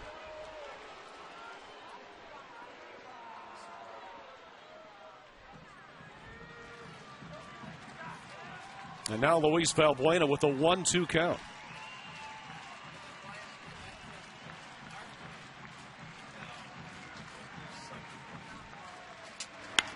He pops that one up on the infield. Orlando Hudson will make the catch. So the Twins had runners at first and third against the Tribe, and they got out of it. We go to the 8th, still scoreless.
Presented by the authority of the Cleveland Indians and may not be reproduced or retransmitted in any form. And the accounts and descriptions of this game may not be disseminated without the express written consent of the Cleveland Indians. We go to the 8th inning, still scoreless, as after Jason Donald had that pitch hit him while he attempted to bunt in the hand. I don't understand that, what was called. They must have said the ball hit him. Marte goes into third, so he's hurt anyway. Whatever he did something to his hand. Valbuena goes from third to second. They had to say the ball hit him out of the batter's box, but it did not. He was in the batter's box when he hit it. I thought it was just a strike if it hit his hand and off the bat. And Jeff Seibel from the Indians PR came over. That's what he said. Apparently the ruling is the ball hit Donald out. The umpire said this, Brian Gorman, the home plate umpire, when he was out of the batter's box, but our replay clearly showed that was not the case. The ball hit him in the hand as he was bunting. Well, which we both thought, and that should be just a strike if that's the case. See, that's what they're talking about right now. Now, whatever happened to Donald's hand, I don't know. Or that should actually be in play, right, Rick? If you swing with the bat and you hit it with the bat in the hand and it's a fair ball. I don't know. This is confusing. But we do know it did not hit him out of the box. Yeah, we know that, as the replay showed. So anyway, we're still scoreless in the 8th. And J.J. Hardy leads it off here, the 9th hitter in Ron Gardenhire's lineup. He'll be followed by Denard Span and Orlando Hudson. Well, we've seen a very well-pitched game tonight, and now we've seen one of the more interesting calls we've had this year.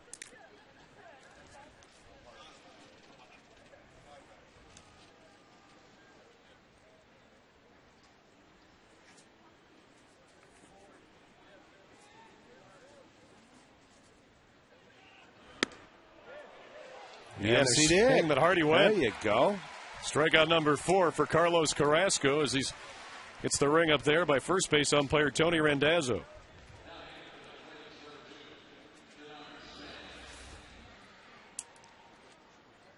He rides that fastball upstairs, and he couldn't hold up. Once he started, he tried to keep that bat back, but you see, he didn't want to look down there and see what the results were because he goes down as a strikeout victim. So here's Denard Span with 1 out. He's 0 for 2, but he's been on base a couple of times tonight. One time he reached on an error back in the 3rd, the other a walk in the 5th.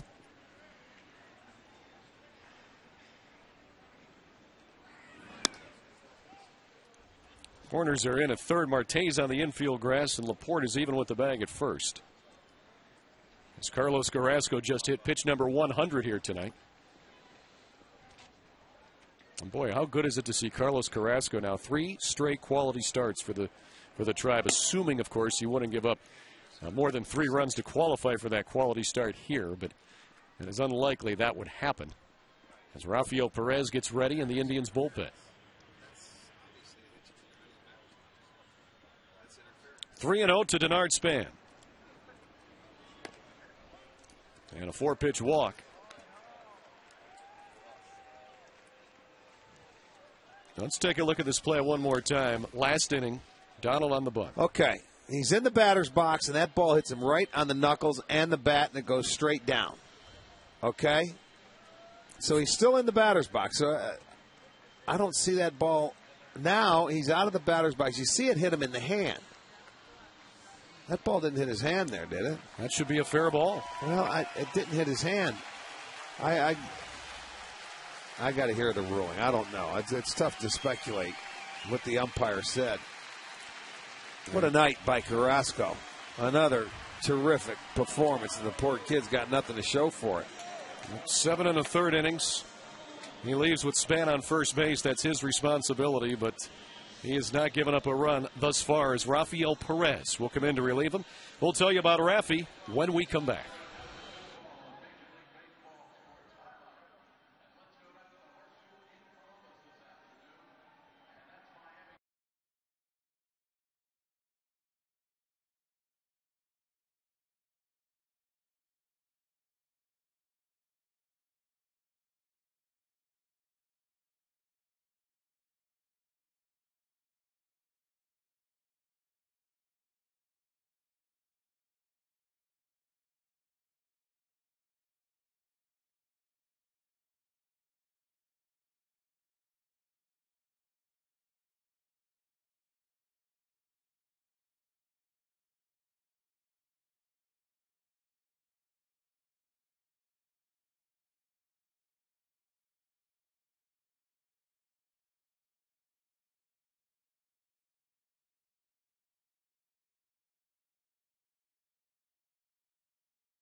change tonight, and for the first reliever we've seen the series, right? That's Rafael exactly Perez. right, man, and that's right. Perez coming on for the 63rd time. 4-1 record. Rafi is coming on to face Hudson. Flip him over to the right side. You got Mauer and then Kubel, a couple of left-handers to follow. But with one out here, one out walk, Carlos Carrasco, a beautiful job tonight. Just 5 hits, a 7 and 30, saying, come on, get out of this. Let's get some runs and win the ball game. He did walk 3. That was the third walk that cost him or got him taken out of this ball game. He punched out 4. And a lot of ground ball outs tonight. I love this kid, the way he's pitched since he's been recalled. He's done a very nice job in all 3 of his starts, and he still will not have a win to show for it. Still looking for his first major league win, but the way he pitched tonight, I mean, man. You pitch like that, you're going to get a lot of wins. You just continue to pitch like that, young man. Yep. So here's Orlando Hudson, the switch hitter. And then Joe Mauer and Jason Kubel, a couple of lefties, would follow Hudson against Rafael Perez. And you got to keep your eye on Span over at first base because he is one of their, stolen base threats because he's not a guy that runs a lot. He does have 21. He's been caught 4 times, so 21 out of 25, and they only 56 stolen bases as a team.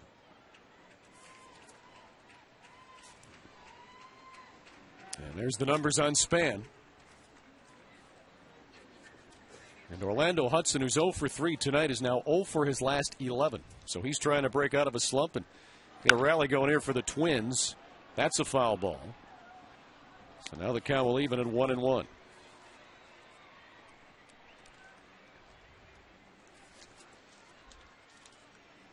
Denard Span getting a good look at his third base coach. We'll see if the Twins put something on here.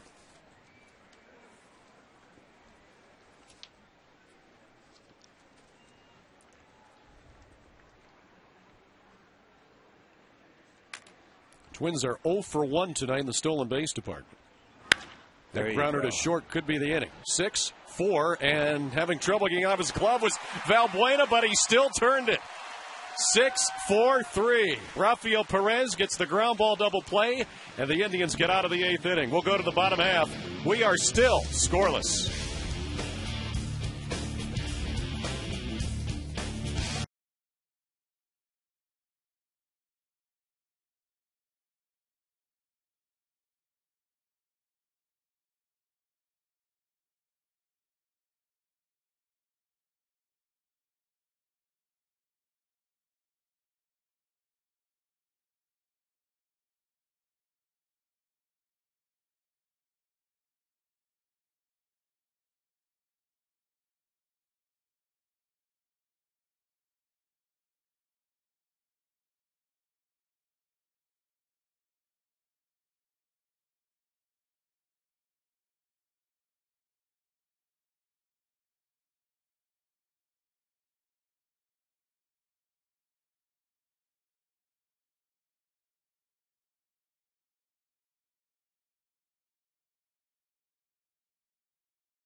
Here as Nick Blackburn, who has thrown only 79 pitches tonight. We'll see hitters 9, 1, and 2 in the Indians' order. Marson, Brantley, and Cabrera. Indians, those 4 hits tonight. They got 2 in the 6th and 2 in the 7th. Well, the weird play last inning off Jason Donald, the bat, Still, it's mind-boggling to me what happened. I thought it was a bunt, and it was in fair territory. He was called up for batter's interference, and they must have felt the ball hit him out of the box. I think that's Still the only strange. thing they could have thought to make the call that was made. But strange indeed.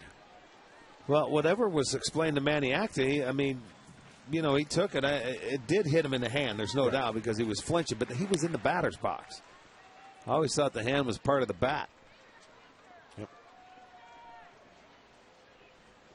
I don't know. We'll have to find out afterwards and see. That'll be a good question. 2-1 now to Lou Marson. 1 for 2 tonight. He got the first hit off Nick Blackburn back in the 6th inning. An infield single. Well, if you're going to score, now's the time. 8th inning.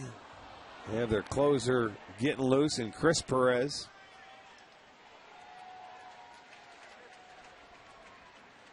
That'd be great to get him a run here and bring in Chris to finish it off in the 9th. There he is, getting loose. 2-2 now to Lou Marson. It's on the ground to third. Valencia charging. 1 away. Well, a terrace club is a great atmosphere, and it makes perfect location for your corporate or private holiday party. You get special discounts are available for corporate partners, terrace club members, also suite holders, and make this year's holiday event special. Call 216-420-4840 and reserve a date. There's Michael Brantley. Still trying to continue the 11-game hitting streak. But he's 0 for 3 tonight. Grounded into a double play his last time up and takes strike 1 here from Nick Blackburn.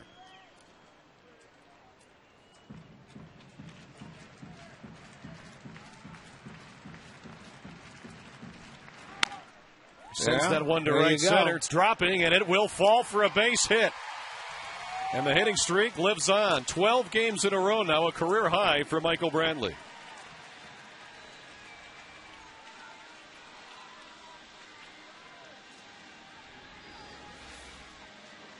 Well, he didn't hit it hard, but you know what? He hit the double play ball that he hit into earlier right on the nose. This one off the plate, a good pitch, really, by Blackburn. So give Michael credit. He finds a hole, bloops it in, gets the 5th hit. So his streak continues, but you've got the go-ahead run at first base, or at least the only run in this game at first base. Brantley this season is 8 for 10 in the stolen base department. And he had a little bluff there as Cabrera will take ball 1. Blackburn's not an easy guy to steal off of. He's very quick to home plate. He's about 115 and averages 1.3, so you're going to have to get a terrific jump. The time they started, they played hit and run. They didn't, send the runner, but Hafner was on first. Brantley back. They've got a guy named Mauer behind home plate, too. He's got a pretty good rifle That's there. Right. So. Well, that's all you can ask your pitchers to do. You give your catcher an opportunity. Although Donald did steal a base earlier in the game. Indians trying to rally here in the 8th. Again, Brantley back. Both times, Rick, it seemed like he had just a slight lean towards second, but he doesn't have a very big lead.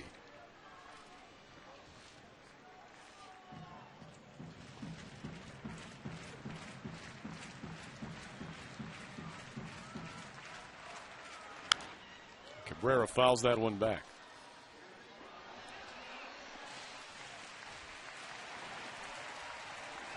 Cabrera with an infield single his last time up. He's 1 for 3 here tonight.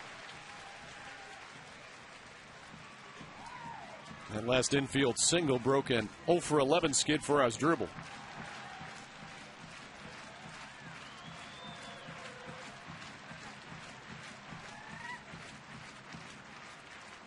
Brantley back again.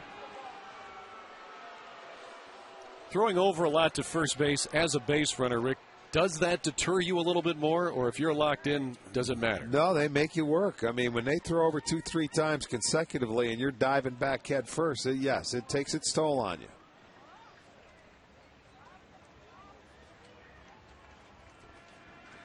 They're paying attention, and you know, if you're a good base stealer, you're going to have to work to get it because they are going to continue to throw over there, change their deliveries, pitch out on you occasionally.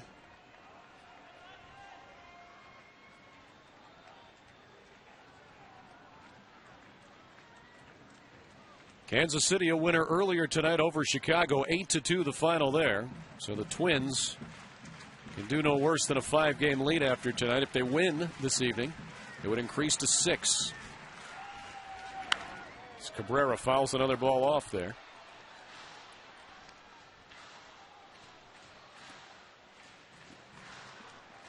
There's Shin-Soo Choo on deck.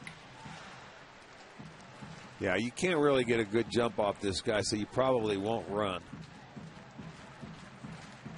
Especially at this part of the lineup, you don't want to make an out on the bases. You give him a chance to hopefully he'll find that hole.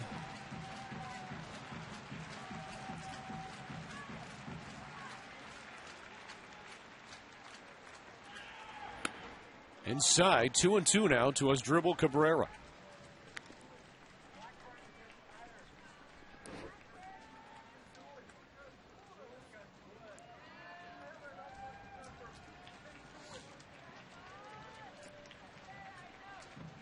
Here's Crane and Flores getting ready. They look like they are ready. Yep. If needed. Blackburn at 91 pitches. Cabrera on the ground is short. High bouncer, though. Hardy to second. There's one, and that's it. So 2 outs now, and Asdrubal Cabrera becomes the runner at first.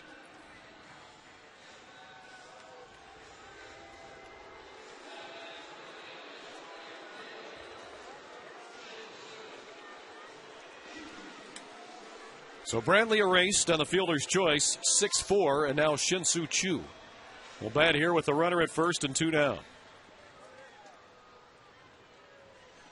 Now there just has not been much tonight for the offenses for either side, as Blackburn and Carrasco have really done a nice job. Perez in relief, Rafael Perez last inning, but every time it's come down to hitter versus pitcher tonight, pitchers won. Yeah, you mix in, there's not an extra base hit in the game. All singles out of the 10 hits in this ball game. So a couple of sinker ballers or a couple of guys that get the ground balls have been doing their job tonight. And a 1-0 count here to Shin-Soo Choo. On the ground to second, Hudson. The Indians retired in the 8th inning. We'll go to the 9th. Still no score at Progressive Field.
Chris Perez, who's been one of the hottest back end of the bullpen pitchers since June. He's been outstanding. He really has. You look back to June 28th, he's given up just 2 earned runs in his last 27 2/3 innings. 14 hits, 31 strikeouts. So he really has been outstanding. He's coming here in the 9th to try and give him one more scoreless inning. Give him a chance. The infield in this series, they have 27 ground ball outs. I should say the pitchers giving the opportunity to the infielders, and they've turned 5 double plays in the first 2 games of this series. So they have, it's really been a well-pitched series. It sure has. Joe Mauer leads off the 9th inning for Minnesota. He'll be followed by Kubel and Kadire. Heart of the order for the Twins here in the 9th. And Mauer 1 for 3 tonight. He singled back in the 4th inning, but died at third base.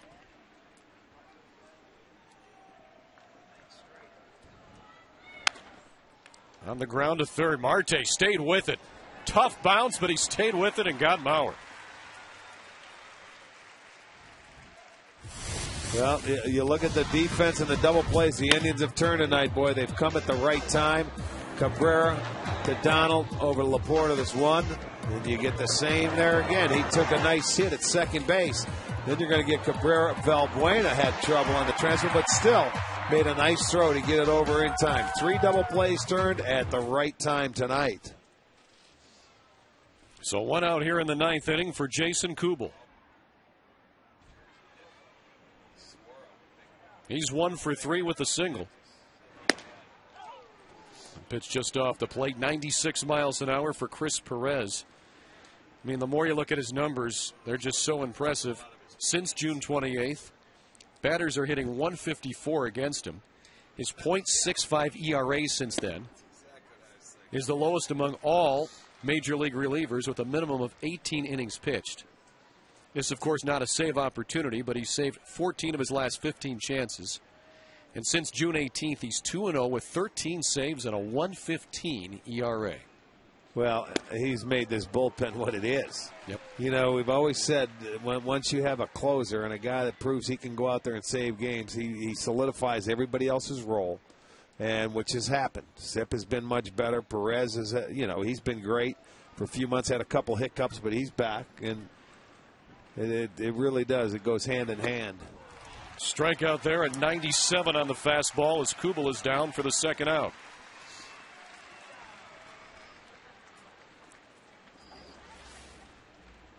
Well, here's a good fastball hitter that swings at a fastball, and it had some ride to it. That was a great location, up and away.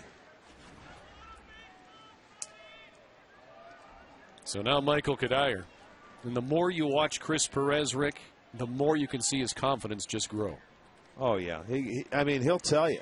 He goes out there and, he takes that job seriously.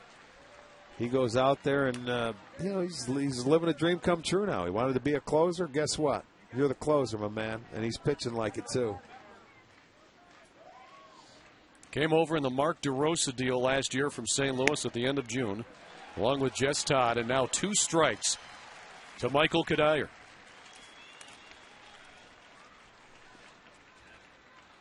Eight pitches thus far for Perez. 7 have been strikes. The fans would like another K right here. Kadire on that one, but fouled it straight back.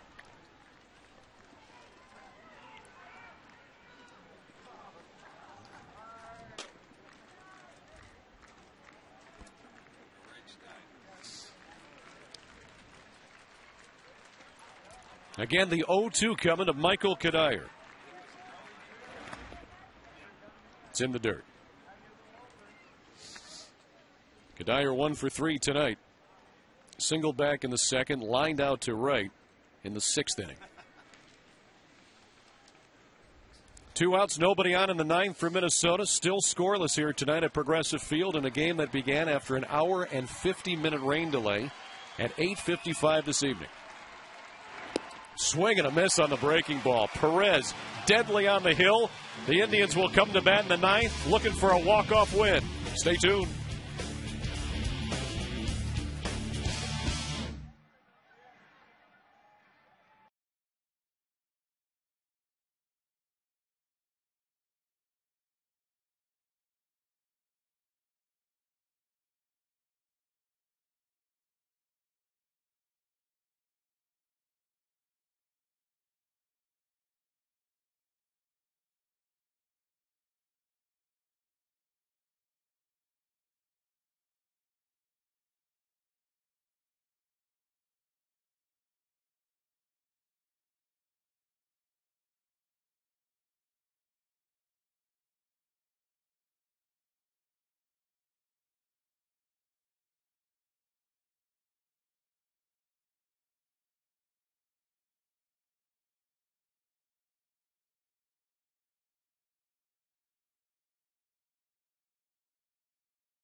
And right-hander Jesse Crane is coming in relief of Nick Blackburn.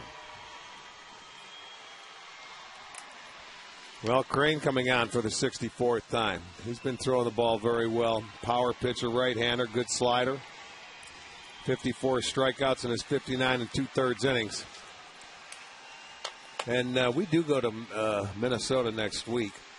I would love to see this matchup again of Carrasco and Blackburn. That was a dandy tonight. Blackburn went 8 innings. Carrasco 7 1/3. Can't ask for anything more. Shutouts from both of your starters. No siree. This all coming on the heels of a 2-hour rain or an hour and 55 minute rain. Yeah, something 50, like that. Yeah. 50, 55. Who's counting now? Not I. I mean, officially, they will say an hour and 50 minutes. So here's Travis Hafner to lead off in the 9th for the Tribe. He'll be followed by Laporta and Crow.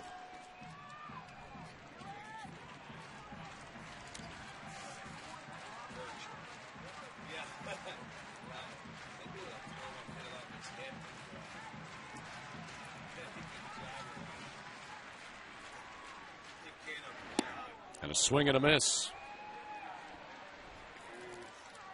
Jesse Crane is not allowed to run in 34 of his last 37 appearances dating back to June 13th. He has a .79 ERA during that time. He's been very effective for the Twins. Yeah, he came in. I remember the last time we were in Minnesota, he was one of their best pitchers. He got it back in gear.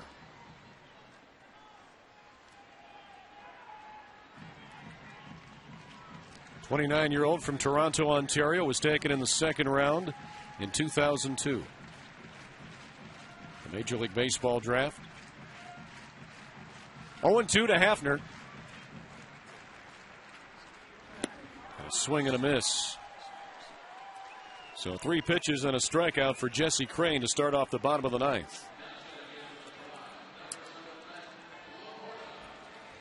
And don't forget, after tonight's game, whenever that may be, we, of course, will have the Conrad's Tire Express and Total Car Care postgame show. Hopefully very soon. I was going to say, don't say that after 16 the other day. Yeah, no kidding. We'll, of course, have highlights for you from tonight's game. Dave Chudowski will have highlights from around Major League Baseball. That's the Conrad's Tire Express and Total Car Care postgame show immediately after tonight's ball game. And here's Matt Laporta. Makes that one high and tight for ball 1. Laporta 0 for 3 tonight. Had a solo home run yesterday, and boy, wouldn't that be nice to see Matt leave the yard here. Well, it certainly would, but there's one that'll wake you up right there, right underneath the chin, a good high fastball.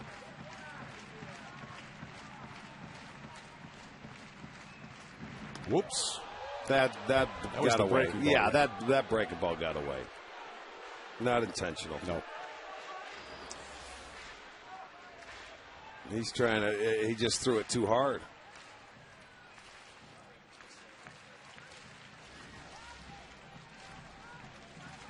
Hitters count for Laporta.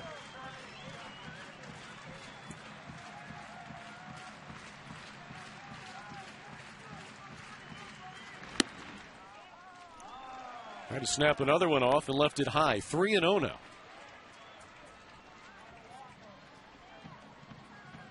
Well, he came out on 3 pitches and struck out half, and now can't throw a strike here to Matt Laporta. Go figure.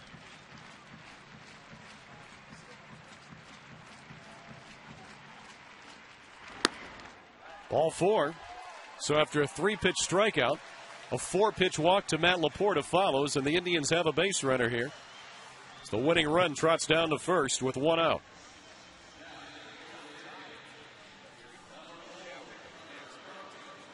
And now Jason Nix will pinch run for Matt Laporta.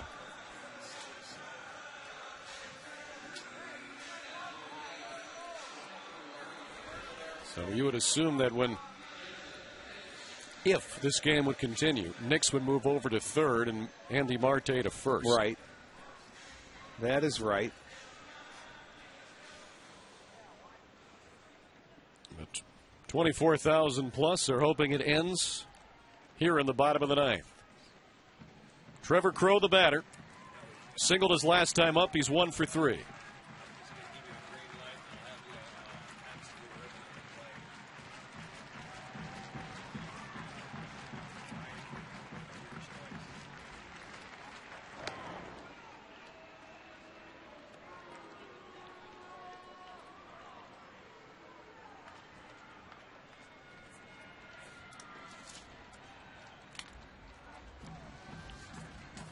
Well, this is the combination. Well, it wasn't the combination. This is the hitter that was at the plate when Maniacta started Hafner, and they had their opportunity back in the 7th inning with the hit and run and 1 out. And that's why Twins are throwing over there a couple of times. Yeah, Nick's really not a candidate to steal, no. You wouldn't think. No, not at all. 1 for 1 well, this year. And again, neither was Hafner, and it's right. not a steal situation now. Yeah, it's all, right. Yeah, and you already have 1 out.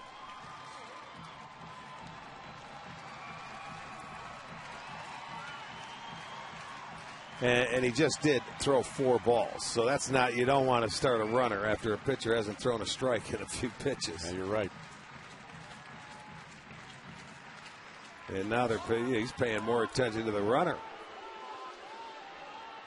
He still hasn't delivered a pitch to Trevor Crowe.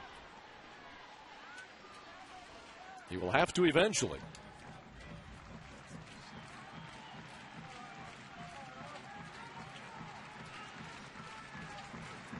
But for the moment, he's reluctant to do so. A pitch in the upper portion of the strike zone.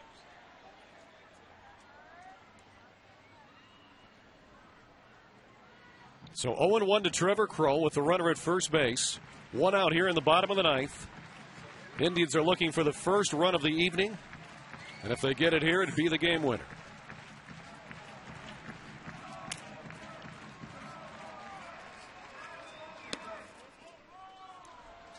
And pitch outside. 1-1 now to Crowe. And if you're just joining us, Nick Blackburn went 8 innings tonight, scoreless for Minnesota as their starter. Took a no-hitter into the 6th. Carlos Carrasco went 7 1/3 scoreless innings for the Tribe. We had an hour and 50-minute rain delay. And here at 11:16 on Saturday night, we're still looking for our first run of the evening. And now 1-2 to Trevor Crowe.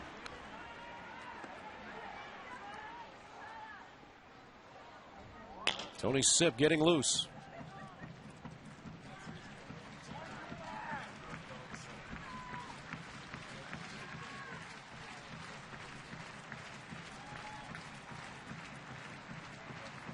There's Nix at first base.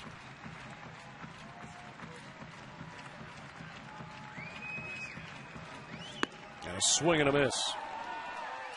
Second strikeout of the inning for Jesse Crane. 2 down now for Andy Marte. That's exactly what he does. Is he elevates the fastball above the belt. No way he's going to catch up to that one. That's a ball. And Trevor's a good low ball hitter, but with 2 strikes, he goes after it, and will go down as strikeout victim number 2.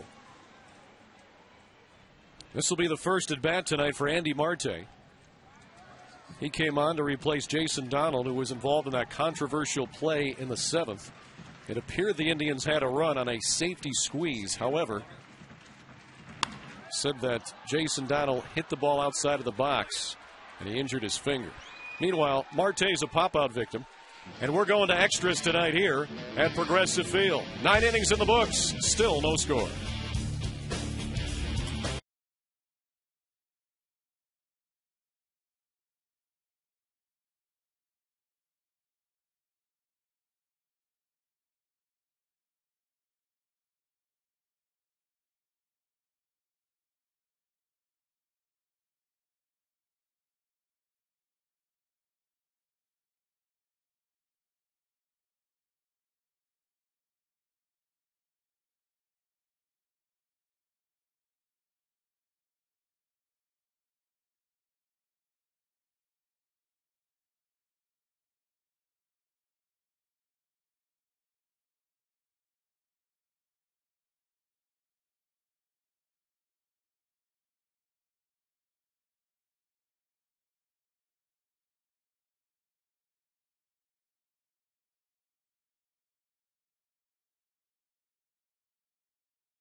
And extra innings presented by Jack Link's Beef Jerky all season long. Jack Link's Beef Jerky, feed your wild side.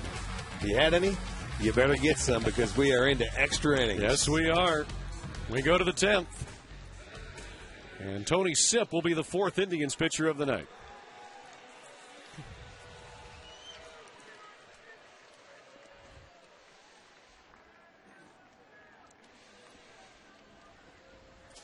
There's Jason Nix, who will remain in the game after pinch running for Matt Laporta. He'll go to 3rd, and Andy Marte moves from 3rd to 1st as the shift is on for Jim Thome.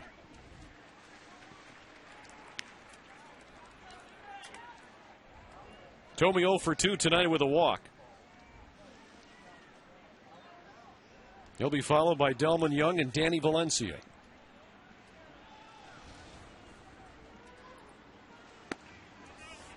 Thome checked his swing.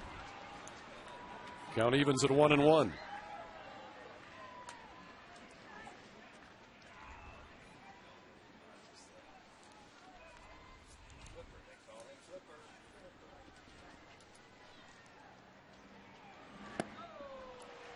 One and 2 now to Jim Thome.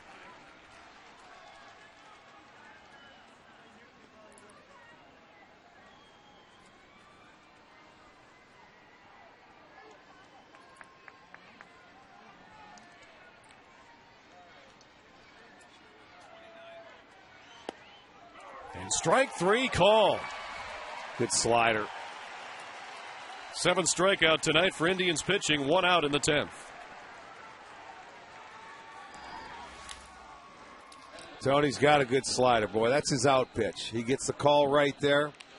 Brian Gorman says, yes, it did. Catch the corner. You see that little dot on the baseball. That tight spin. He didn't agree with it, but it was a good pitch by Tony Sipp. So one away now for Delman Young. 1 for 3 with the single his last time up in the 7th. Still no score here tonight. Tribe and Twins in game 2 of this 3-game series. The finale tomorrow at 1:05. And also one of just 2 remaining Kids Fun Days tomorrow as well. And we'll have it for you on Channel 3 with Indians on deck, beginning at 12:30 with Dave.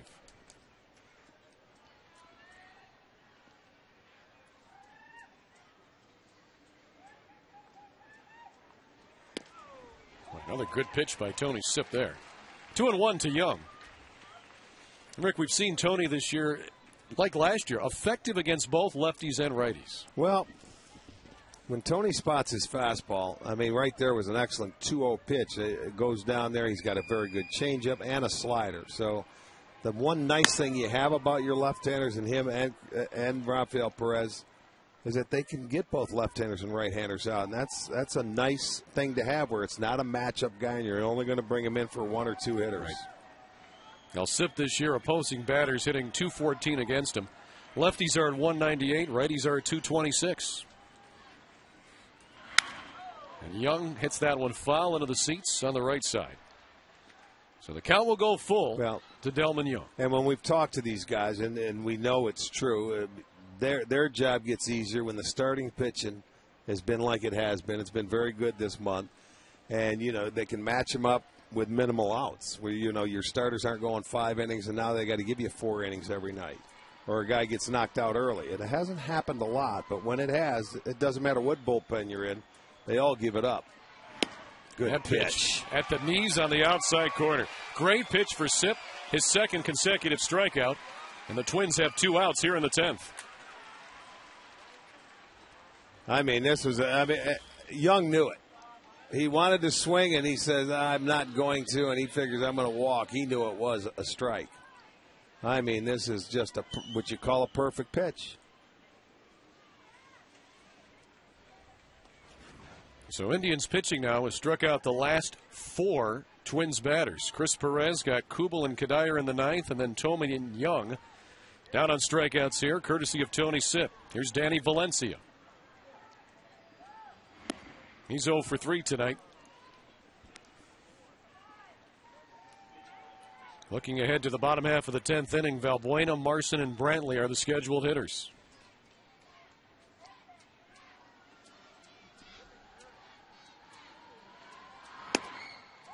Well, he's painting that outside corner. Yes, he is. He sure is. Hitters looking back thinking, that's a strike, huh? I mean, it doesn't seem like it. It seems like it's a mile away, but he's dotting the I.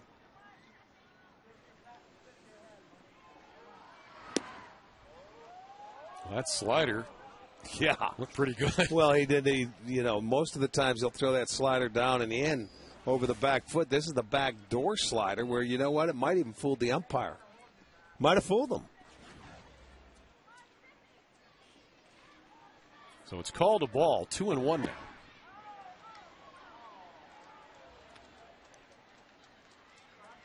Three and 1 to Valencia.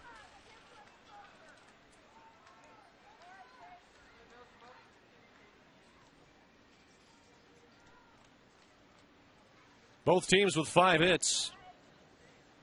No errors for the Twins, 2 for the Tribe. Hard grounder to third.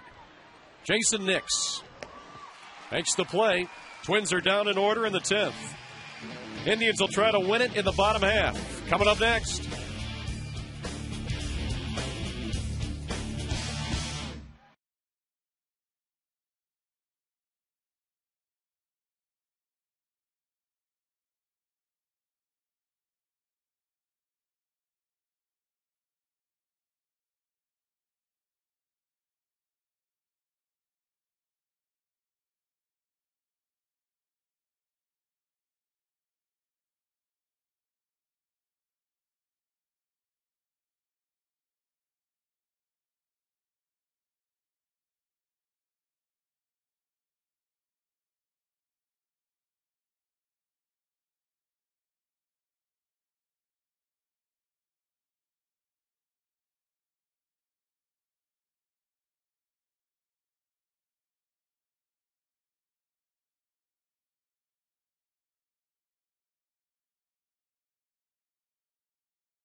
Kids still having a good time with that Snuggie giveaway tonight.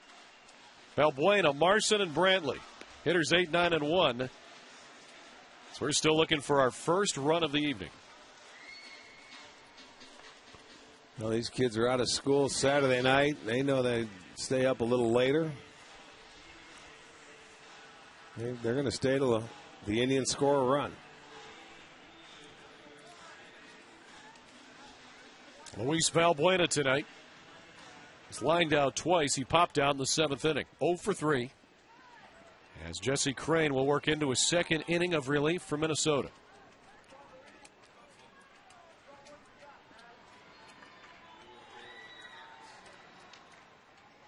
Valencia's in on the grass at 3rd. Valbuena looks at strike 1.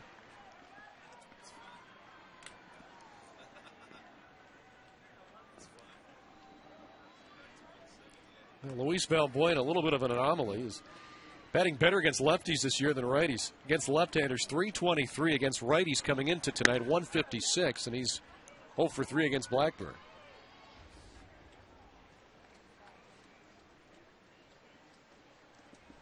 Trying to find a way on here. In a scoreless game in the bottom half of the 10th inning. Hits that one hard, but guarding the line is Kadire. He'll flip to Crane, and 1 is out.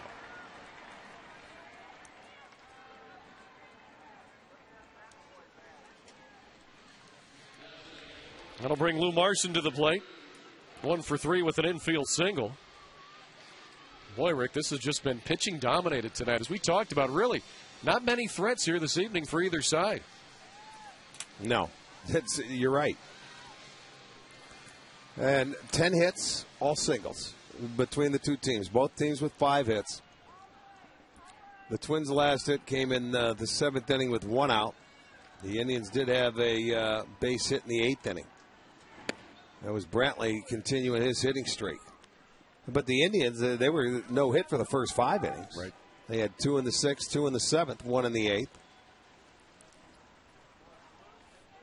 And with runners in scoring position, Minnesota's 0 for 5, Cleveland 0 for 3. Compliments of the Lobster. Ball up the middle is an infield single for Lou Marson. Hudson came over and made a tough play, but Marson beats it out. And the Indians have a base runner with 1 out here in the 10th inning. Well, Lou's first base hit went right back up the middle, a high hopper. This time Hudson didn't have as far to run to get there and at least could get something on the throw. But he's still not going to get enough on it. Lou Marson gets his 2nd hit. Infield single. There is your winning run. So now Michael Brantley to the plate, who with that single his last time up in the 8th inning, extended his hitting streak to 12 games.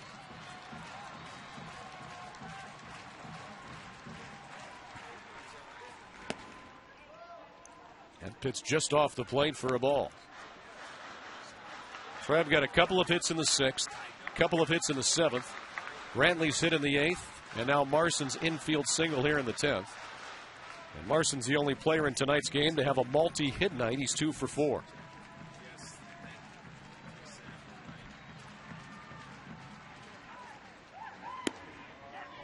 Strike on the inside corner. 1-1 now to Michael Brantley.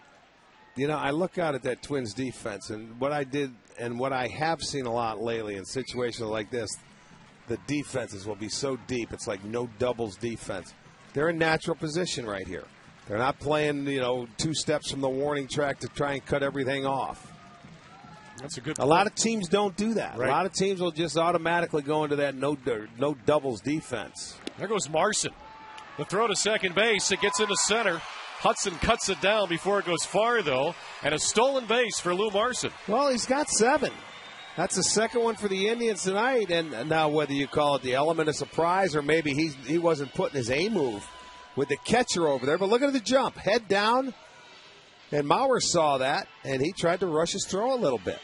And this look is brought to you by Saucony Shoes, dedicated to inspiring every runner every day. At Saucony, we run. There's your win and run. Very nicely done by your catcher, getting into scoring position, still in the bag. He's stolen 7 out of 8. Yep. hitting .294 this season with runners in scoring position. He hits that one high in the air to left. An easy play for Delman Young. 2 down.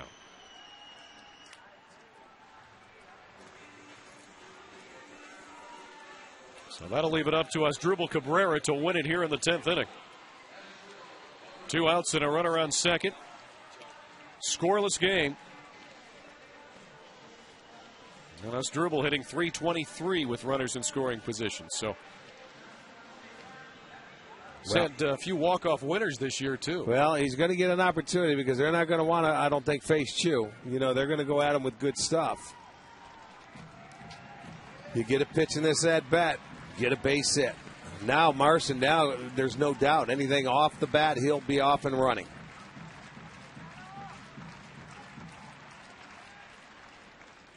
And he hits that one to right, but right at the right fielder, Kubel. We'll go to the 11th.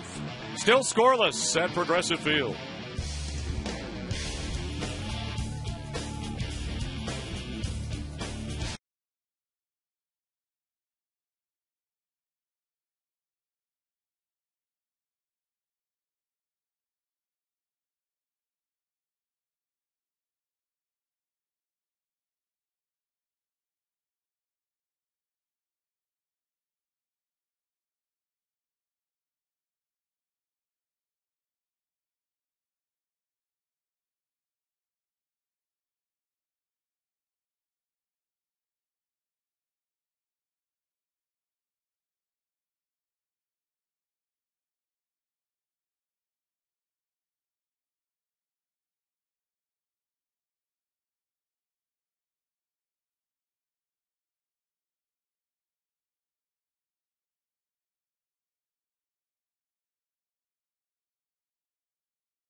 He's along. Jack Link's beef jerky. Feed your wild side. Absolutely. Get some of that here as we head to the 11th inning. Still scoreless at Progressive Field. J.J. Hardy, Denard Span, and Orlando Hudson will be the scheduled batters. 9-1-2 in the Twins lineup. And Tony Sipp will work into his second inning of relief after retiring Minnesota in order in the 10th. Well, he was nasty in the 10th. He sure was.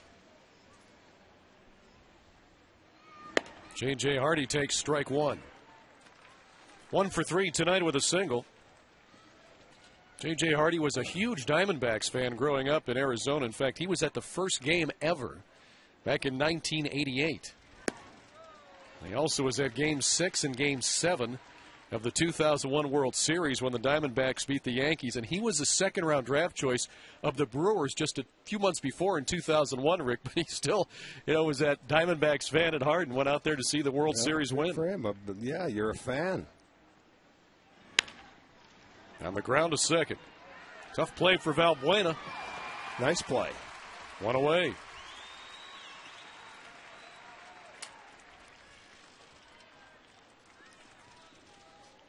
That ball just got over the glove of Sipp, and he was aggressive going in there on the backhand side, realized I got to get after it.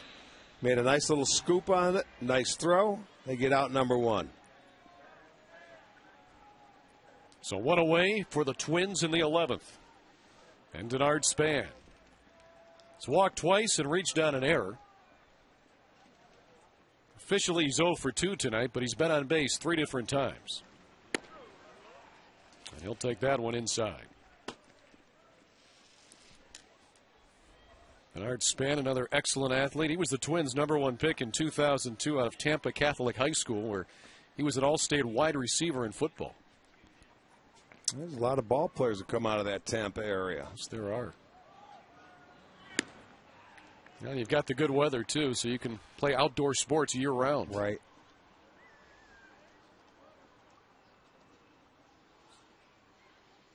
Two 2-0 here to Denard Span. As Tony Sipp thus far has retired the 4 Twins batters that he's seen. Span hits that one to right. Might have cracked his bat. Chu makes the catch. 2 down.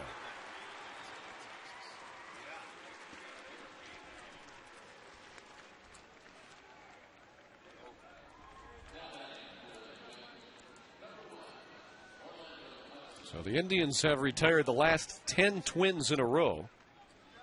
Rafael Perez, Chris Perez, and now Tony Sipp have combined in that effort. And here's Orlando Hudson batting with 2 outs and nobody on in the 11th. Hudson tonight 0 for 4. Gets that one hard to right center. Here comes Chu. He won't get there. That ball just died. Single for Hudson, his first of the night. The Twins have a runner aboard here in the 11th inning. Well, that came off the bat. I thought he hit that one pretty well. No, I mean, it had to be off the end of the bat because you're right. It had a parachute out. It's exactly what happened. It was off the end of the bat. Sometimes you can get fooled as an outfielder, but Chu didn't. He came in. He couldn't get there. Right off the end of the bat. Falls in. Hit number 6. And that hit for Orlando Hudson snaps an 0 for 12 streak. So now Joe Mauer with 2 outs and a runner aboard.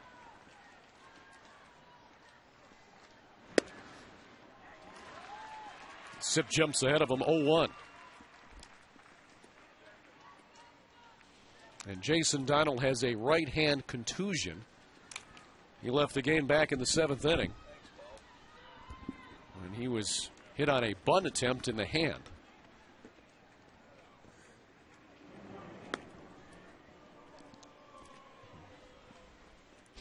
So Donald day today right now.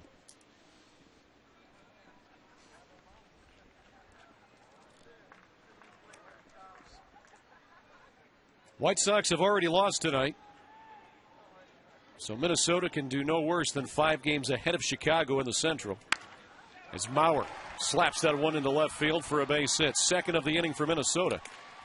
That'll push Hudson into scoring position now with 2 outs.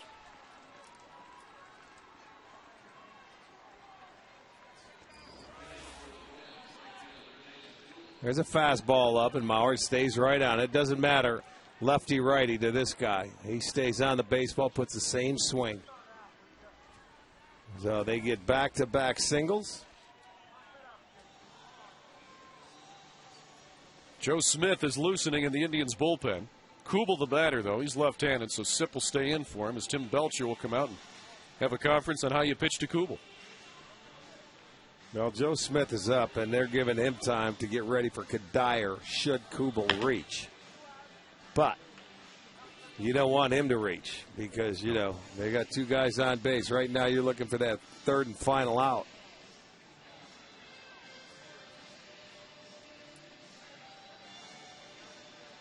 So 2 outs with 2 on here in the 11th inning for Minnesota as the Twins look to score the first run of the evening.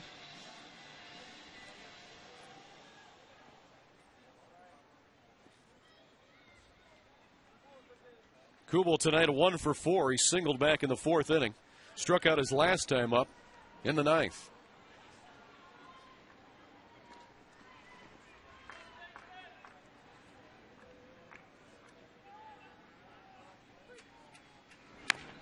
Checks the swing on that.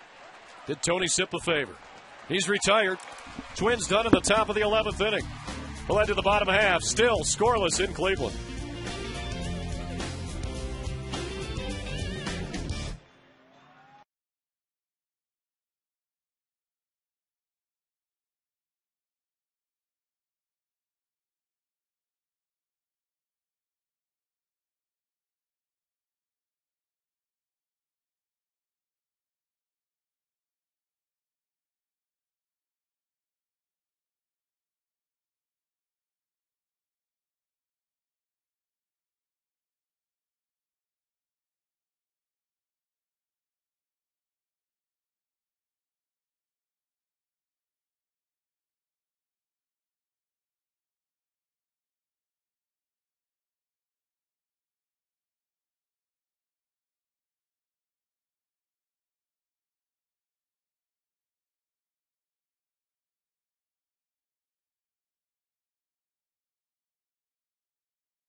Here in for the Minnesota Twins, their third of the evening. It's left-hander Randy Flores.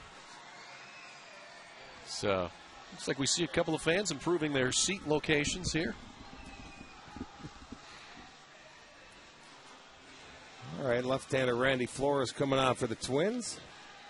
7th time. Doesn't look like a very big guy. He's coming on to face Chu, Hafner, and it should be Marte, I would imagine. Or is it Nix? Nix, right. Yeah, that's right. I didn't switch that. Hitters 3, 4, and 5 for the Tribe here in the 11th inning. So the left-hander Flores will get a couple of left-handed batters to begin the 11th inning. Shin-Soo Choo still looking for his first hit of the evening. 0 for 3 with a walk.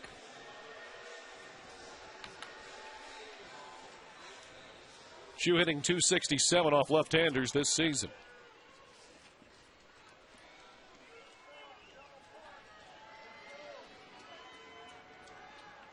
Well, 2 nights of baseball, 2 nights of well-pitched baseball here at Progressive Field. Carmona and Pavano last night. Tonight, Blackburn, Carrasco, and both bullpens. Now, the way the Indian starters have gone, Rick, these past 16 games now, you've got to be encouraged with what they've shown. Absolutely. You have to be. It's always fun to you see him on an extended turn through the rotation. They're going 2 times through the rotation now where they're pitching very well. Choo gets a base hit there to right center. Rounds first hard, but Kubel gets there to cut it off. Choo leads off the 11th with a single, his first hit of the evening. Gave him a little swinging room on this pitch, and Choo laces it up the middle. That ball up a little bit, and he's not overpowering, 86 miles an hour, so the left-hander gets the base hit. So Choo starts the 11th inning off with the 7th inning. Amazing. Both teams 7 hits. The Indians have made 2 errors tonight. They've left 8 stranded. Minnesota has left 7 stranded. Now Travis Hafner. 1 for 4 tonight.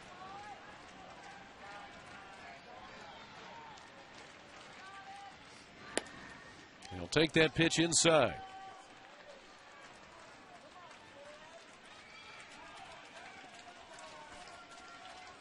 Randy Flores, who was claimed off waivers from Colorado back on August 25th, and made his Twins debut at Seattle on August 27th, could be getting into a little bit of trouble here. Runner on first, nobody out, and a 1-0 count to Travis Hafner.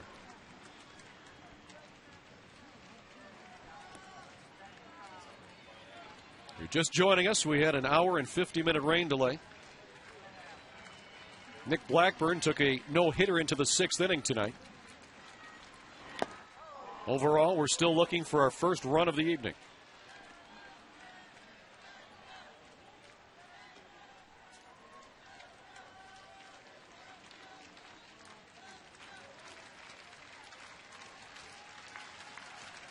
One and one to Travis Hafner.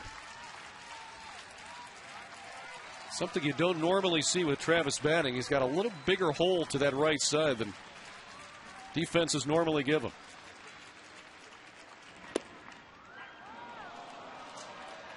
One and two now, but it almost looks like Orlando Hudson is slightly shaded towards second. Well, he is in that situation, more towards double play. In case Hafner goes the other way with the left-hander. See the defense there. Outfield slightly deep, but pretty close to normal depth for Hafner. 1-2 the count. Up the middle, base hit. Choo hits second base. He'll stay right there. So the Indians with something going here in the 11th. 2 aboard, nobody out.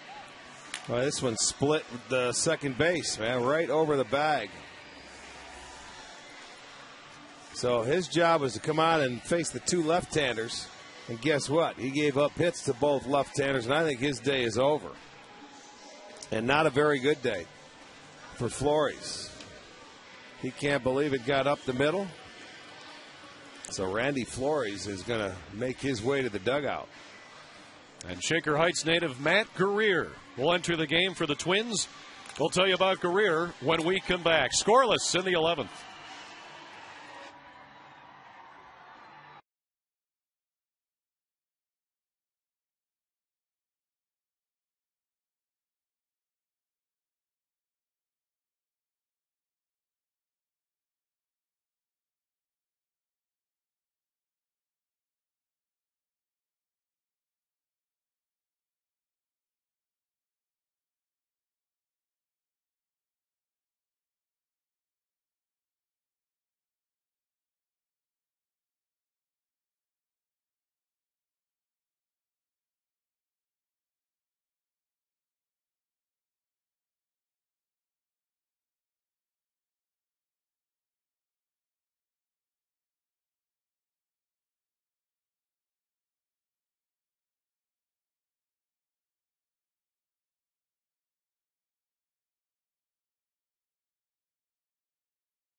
Matt Guerrier.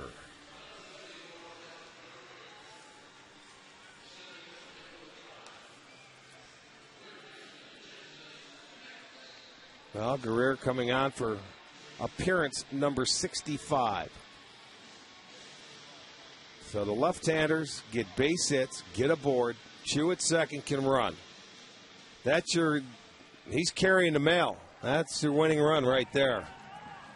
Guerrier just turned 32 on August 2nd. He was claimed off waivers from Pittsburgh back in November of 2003. He's been a very good relief pitcher for Minnesota. Nix is bunting. They're going to go to third, and they erase Chew there. What a very good play by Matt Guerrier. He got off the mound, and there was not much room for error. Nix just bunted this ball straight out at home plate, out in front, but Guerrier jumped on it like a cat, turned and threw a seed. And it was a perfect strike to third just in time. Look at that. That's a good play. It's a risky play. If you don't make it, game over. But that was a bad bunt. Nix put the ball out in front of home plate, one hopper, and that gave him the opportunity, and he completed the play. Fielder's choice, 1-5. So now Trevor Crowe will bat with runners at first and second and one out. Trevor 1 for 4 tonight. Strike one to Trevor Crowe. These two teams have combined for 15 hits tonight, all singles. Yeah, that's right. Not an extra base hit, and they're looking for one more single here. And you look at the arms in the outfield. Young in left has a good arm. Span in center, good arm. Kubel, average at best in right. Not going to do it. Pop up and foul ground, but it's playable. Valencia makes the catch for the second out. So 2 away. And now Jordan Brown has come on deck. He will bat for Andy Marte.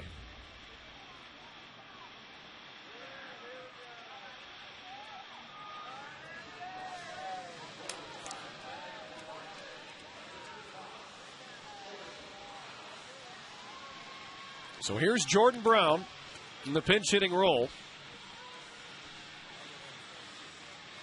You see his overall numbers. He's a .316 hitter here at Progressive Field. But he's 0 for 3 as a pinch hitter. Since he came up on September 1st, though, for the second time with the Tribe this year, he's 6 for 21 with an RBI in 6 games. So Jordan Brown will have the opportunity to end it with a hit. And he'll take strike one from Matt Guerrier. Well, Guerrier's looked good coming out of the bullpen here in the 11th. Well, you notice he hasn't given much swinging room. Nix was bunting, but he bunted it straight out, and he made a very good play. He pounded Crow inside, didn't give him any swinging room whatsoever. First pitch to Brown inside. The Indians put runners at first and second with nobody out to begin the inning. They still have runners at first and second, but now there are two away. And a 1-1 count to Jordan Brown.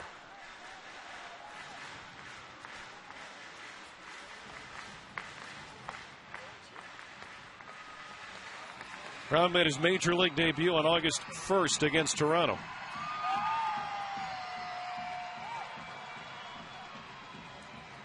He would love to get the walk-off hit here.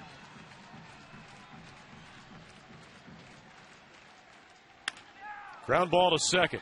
Hudson makes the play, and we go to the 12th. Still no score in Cleveland. Twins and Indians tonight at Progressive Field.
Progressive Field. 7 hits tonight for the Twins, 8 for the Indians, all singles. And Justin Germano is the 5th tri-pitcher of the night. Boy, this game is just going to continue. You don't see many games go this long when there has not been a run scored in a ball game. I remember one earlier. Jordan Brown stays in the game at first base. Wouldn't the Cardinals and the Mets win about 17 this year? Earlier in the year. Maybe even more than that, where it was 0-0. That was, but rarely do you see this many games like that. Indians pitching is, they've got 20 ground ball outs tonight. Well, the pitching staff has done well, obviously. Same goes for the Twins, and Justin Germano delivers strike one to Michael Kadire. He'll be followed by Jim Thome and Delman Young here in the 12th inning.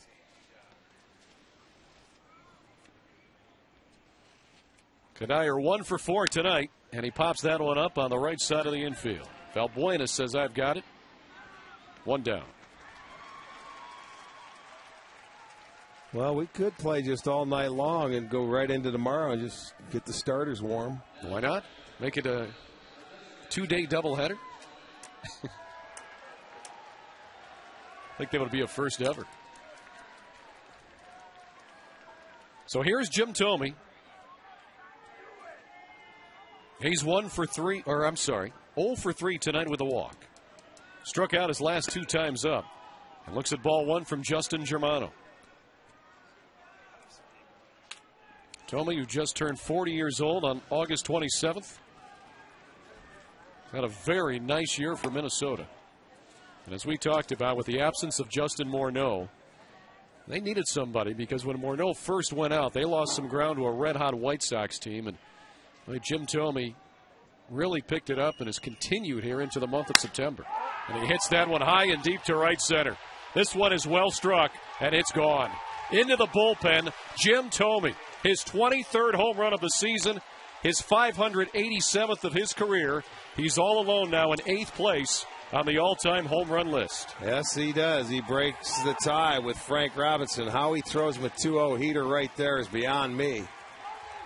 Because this is the one guy you're not going to challenge. And Thome does it again. He's homered in the 4th straight game. His 5th home run. And there's a ball out over the plate, and that's not coming back.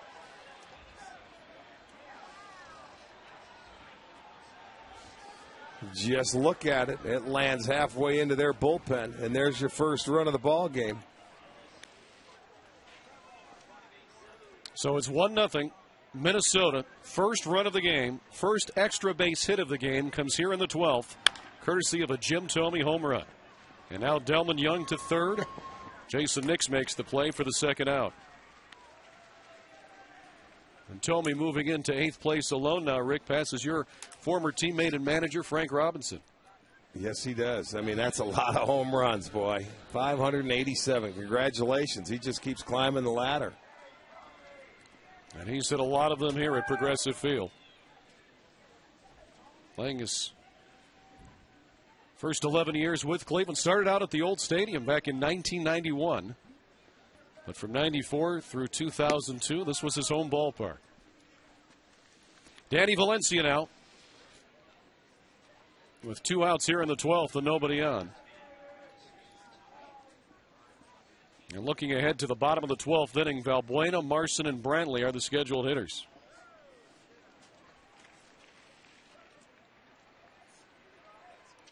And Matt Capps will get loose tonight for Minnesota. He's been their closer since he was acquired from the Nationals. John Roush moved back to the setup role. Twins also acquired Brian Fuentes, so they've got guys with closing experience in that bullpen. Valencia strikes out, but the damage done. A Jim Thome solo home run to put Minnesota ahead 1-0. We go to the bottom of the 12th here in Cleveland.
Matt Capps, the closer for Minnesota, comes on. Looking for his 12th save here in Minnesota. He is 11 out of 13. 14 punch-outs in his 19 innings. He's going to be on, and he will face, what do we have here? Valbuena, Marson, and Brantley.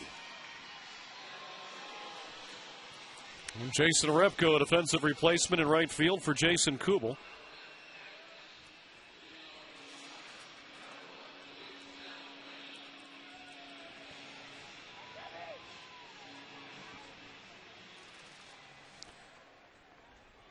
Valbuena, Marson, and Brantley. Scheduled batters Indians players left as pinch hit possibilities, just Jimenez and Duncan. So Matt Capps delivers a high fastball that Valbuena hits even higher to center field. 1 out.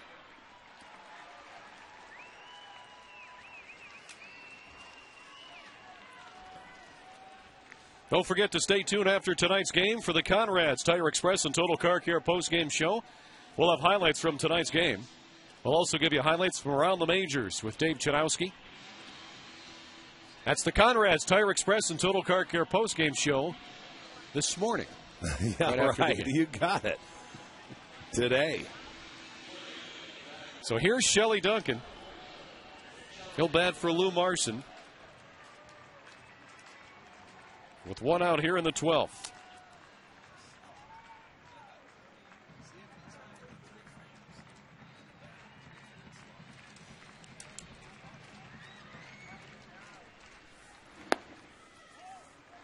We'll take that one down low for a ball.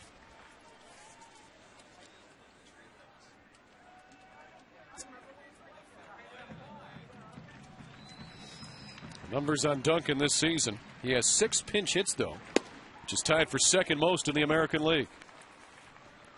Well, he has done a great job for him coming off the bench and getting a hit in the pinch. Not an easy job, but he's accepted it well.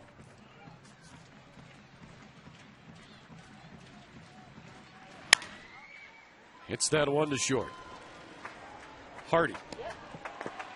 2 down. And Michael Brantley is the last hope for the Tribe as we go back to the top of the order.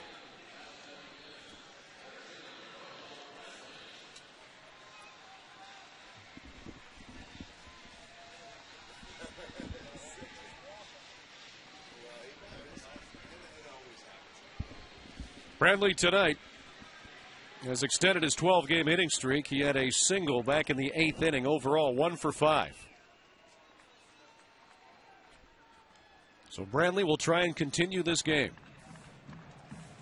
There's Jim Thome. Things finish out the way they do. He's the hero with the home run in the 12th inning. Thus far, the only run tonight. And strike 1 from Matt Capps.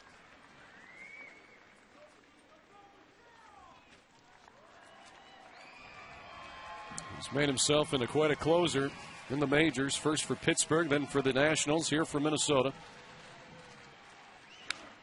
Brantley fouls that one back. Quickly, it's 0-2. But Matt Capps, growing up, was painfully shy until he was 16 or 17. He said he literally wouldn't talk to anyone.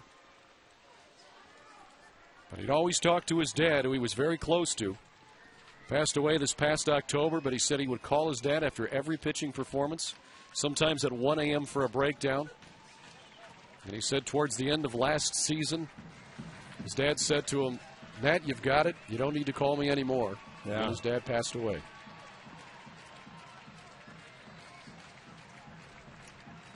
Here's the 0-2. Nearly hit Brantley. Boy, awfully close, huh? Looks like it undressed him. 0-2, didn't want him out leaning over the plate. Awfully close.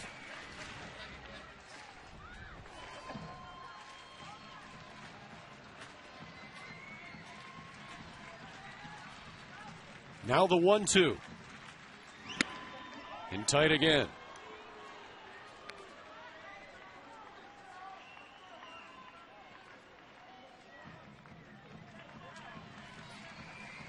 Two and 2 to Michael Brantley. 2 down here in the 12th. Tribe down by a run. Michael Brantley trying to extend the ball game. He hits that one to left center. This one hit pretty well. Young going back, and he will make the catch for the final out of the game. It's over tonight in Cleveland after 12 innings. Minnesota, on a Jim Thome home run, has defeated the Indians 1-0.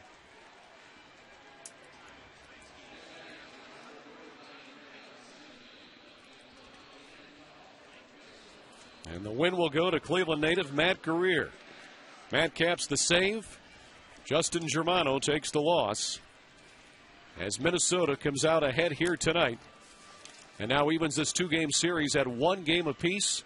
The rubber match later today at 1:05 on Channel 3. Dave Chudowski will have Indians on deck for you at 12:30. I'll also have the Conrad's Tire Express and Total Car Care post-game show and some Major League highlights in just a bit here. Let's now check our key play of the game, brought to you by Key Bank. Switch to Key and get a free Sony Bloggy. Visit key.com/bloggy for details. Well, this was a key play. As you see, first and third, they're going to bunt, and for some strange reason, there's Hafner scoring. They call batter's interference. Now, the ball does go off Donald's hand right there. It doesn't hit him out of the batter's box. You see it? It hits him. He's in the batter's box. That ball goes out front. They called it out. They said batter's interference. You give the put out to the catcher. You don't see the ball hit him. He's shaking his hand. Now, I don't know if they thought the ball hit him there in the hand or what. They called him out. They cost him a run. Runners had to go back. That's going to be our key play of the game. Yeah, big play tonight because the Indians would have had that 1-0 lead at the time. And who knows? You can always go back in hindsight 2020, but that could have very well been the only run of the night in regulation.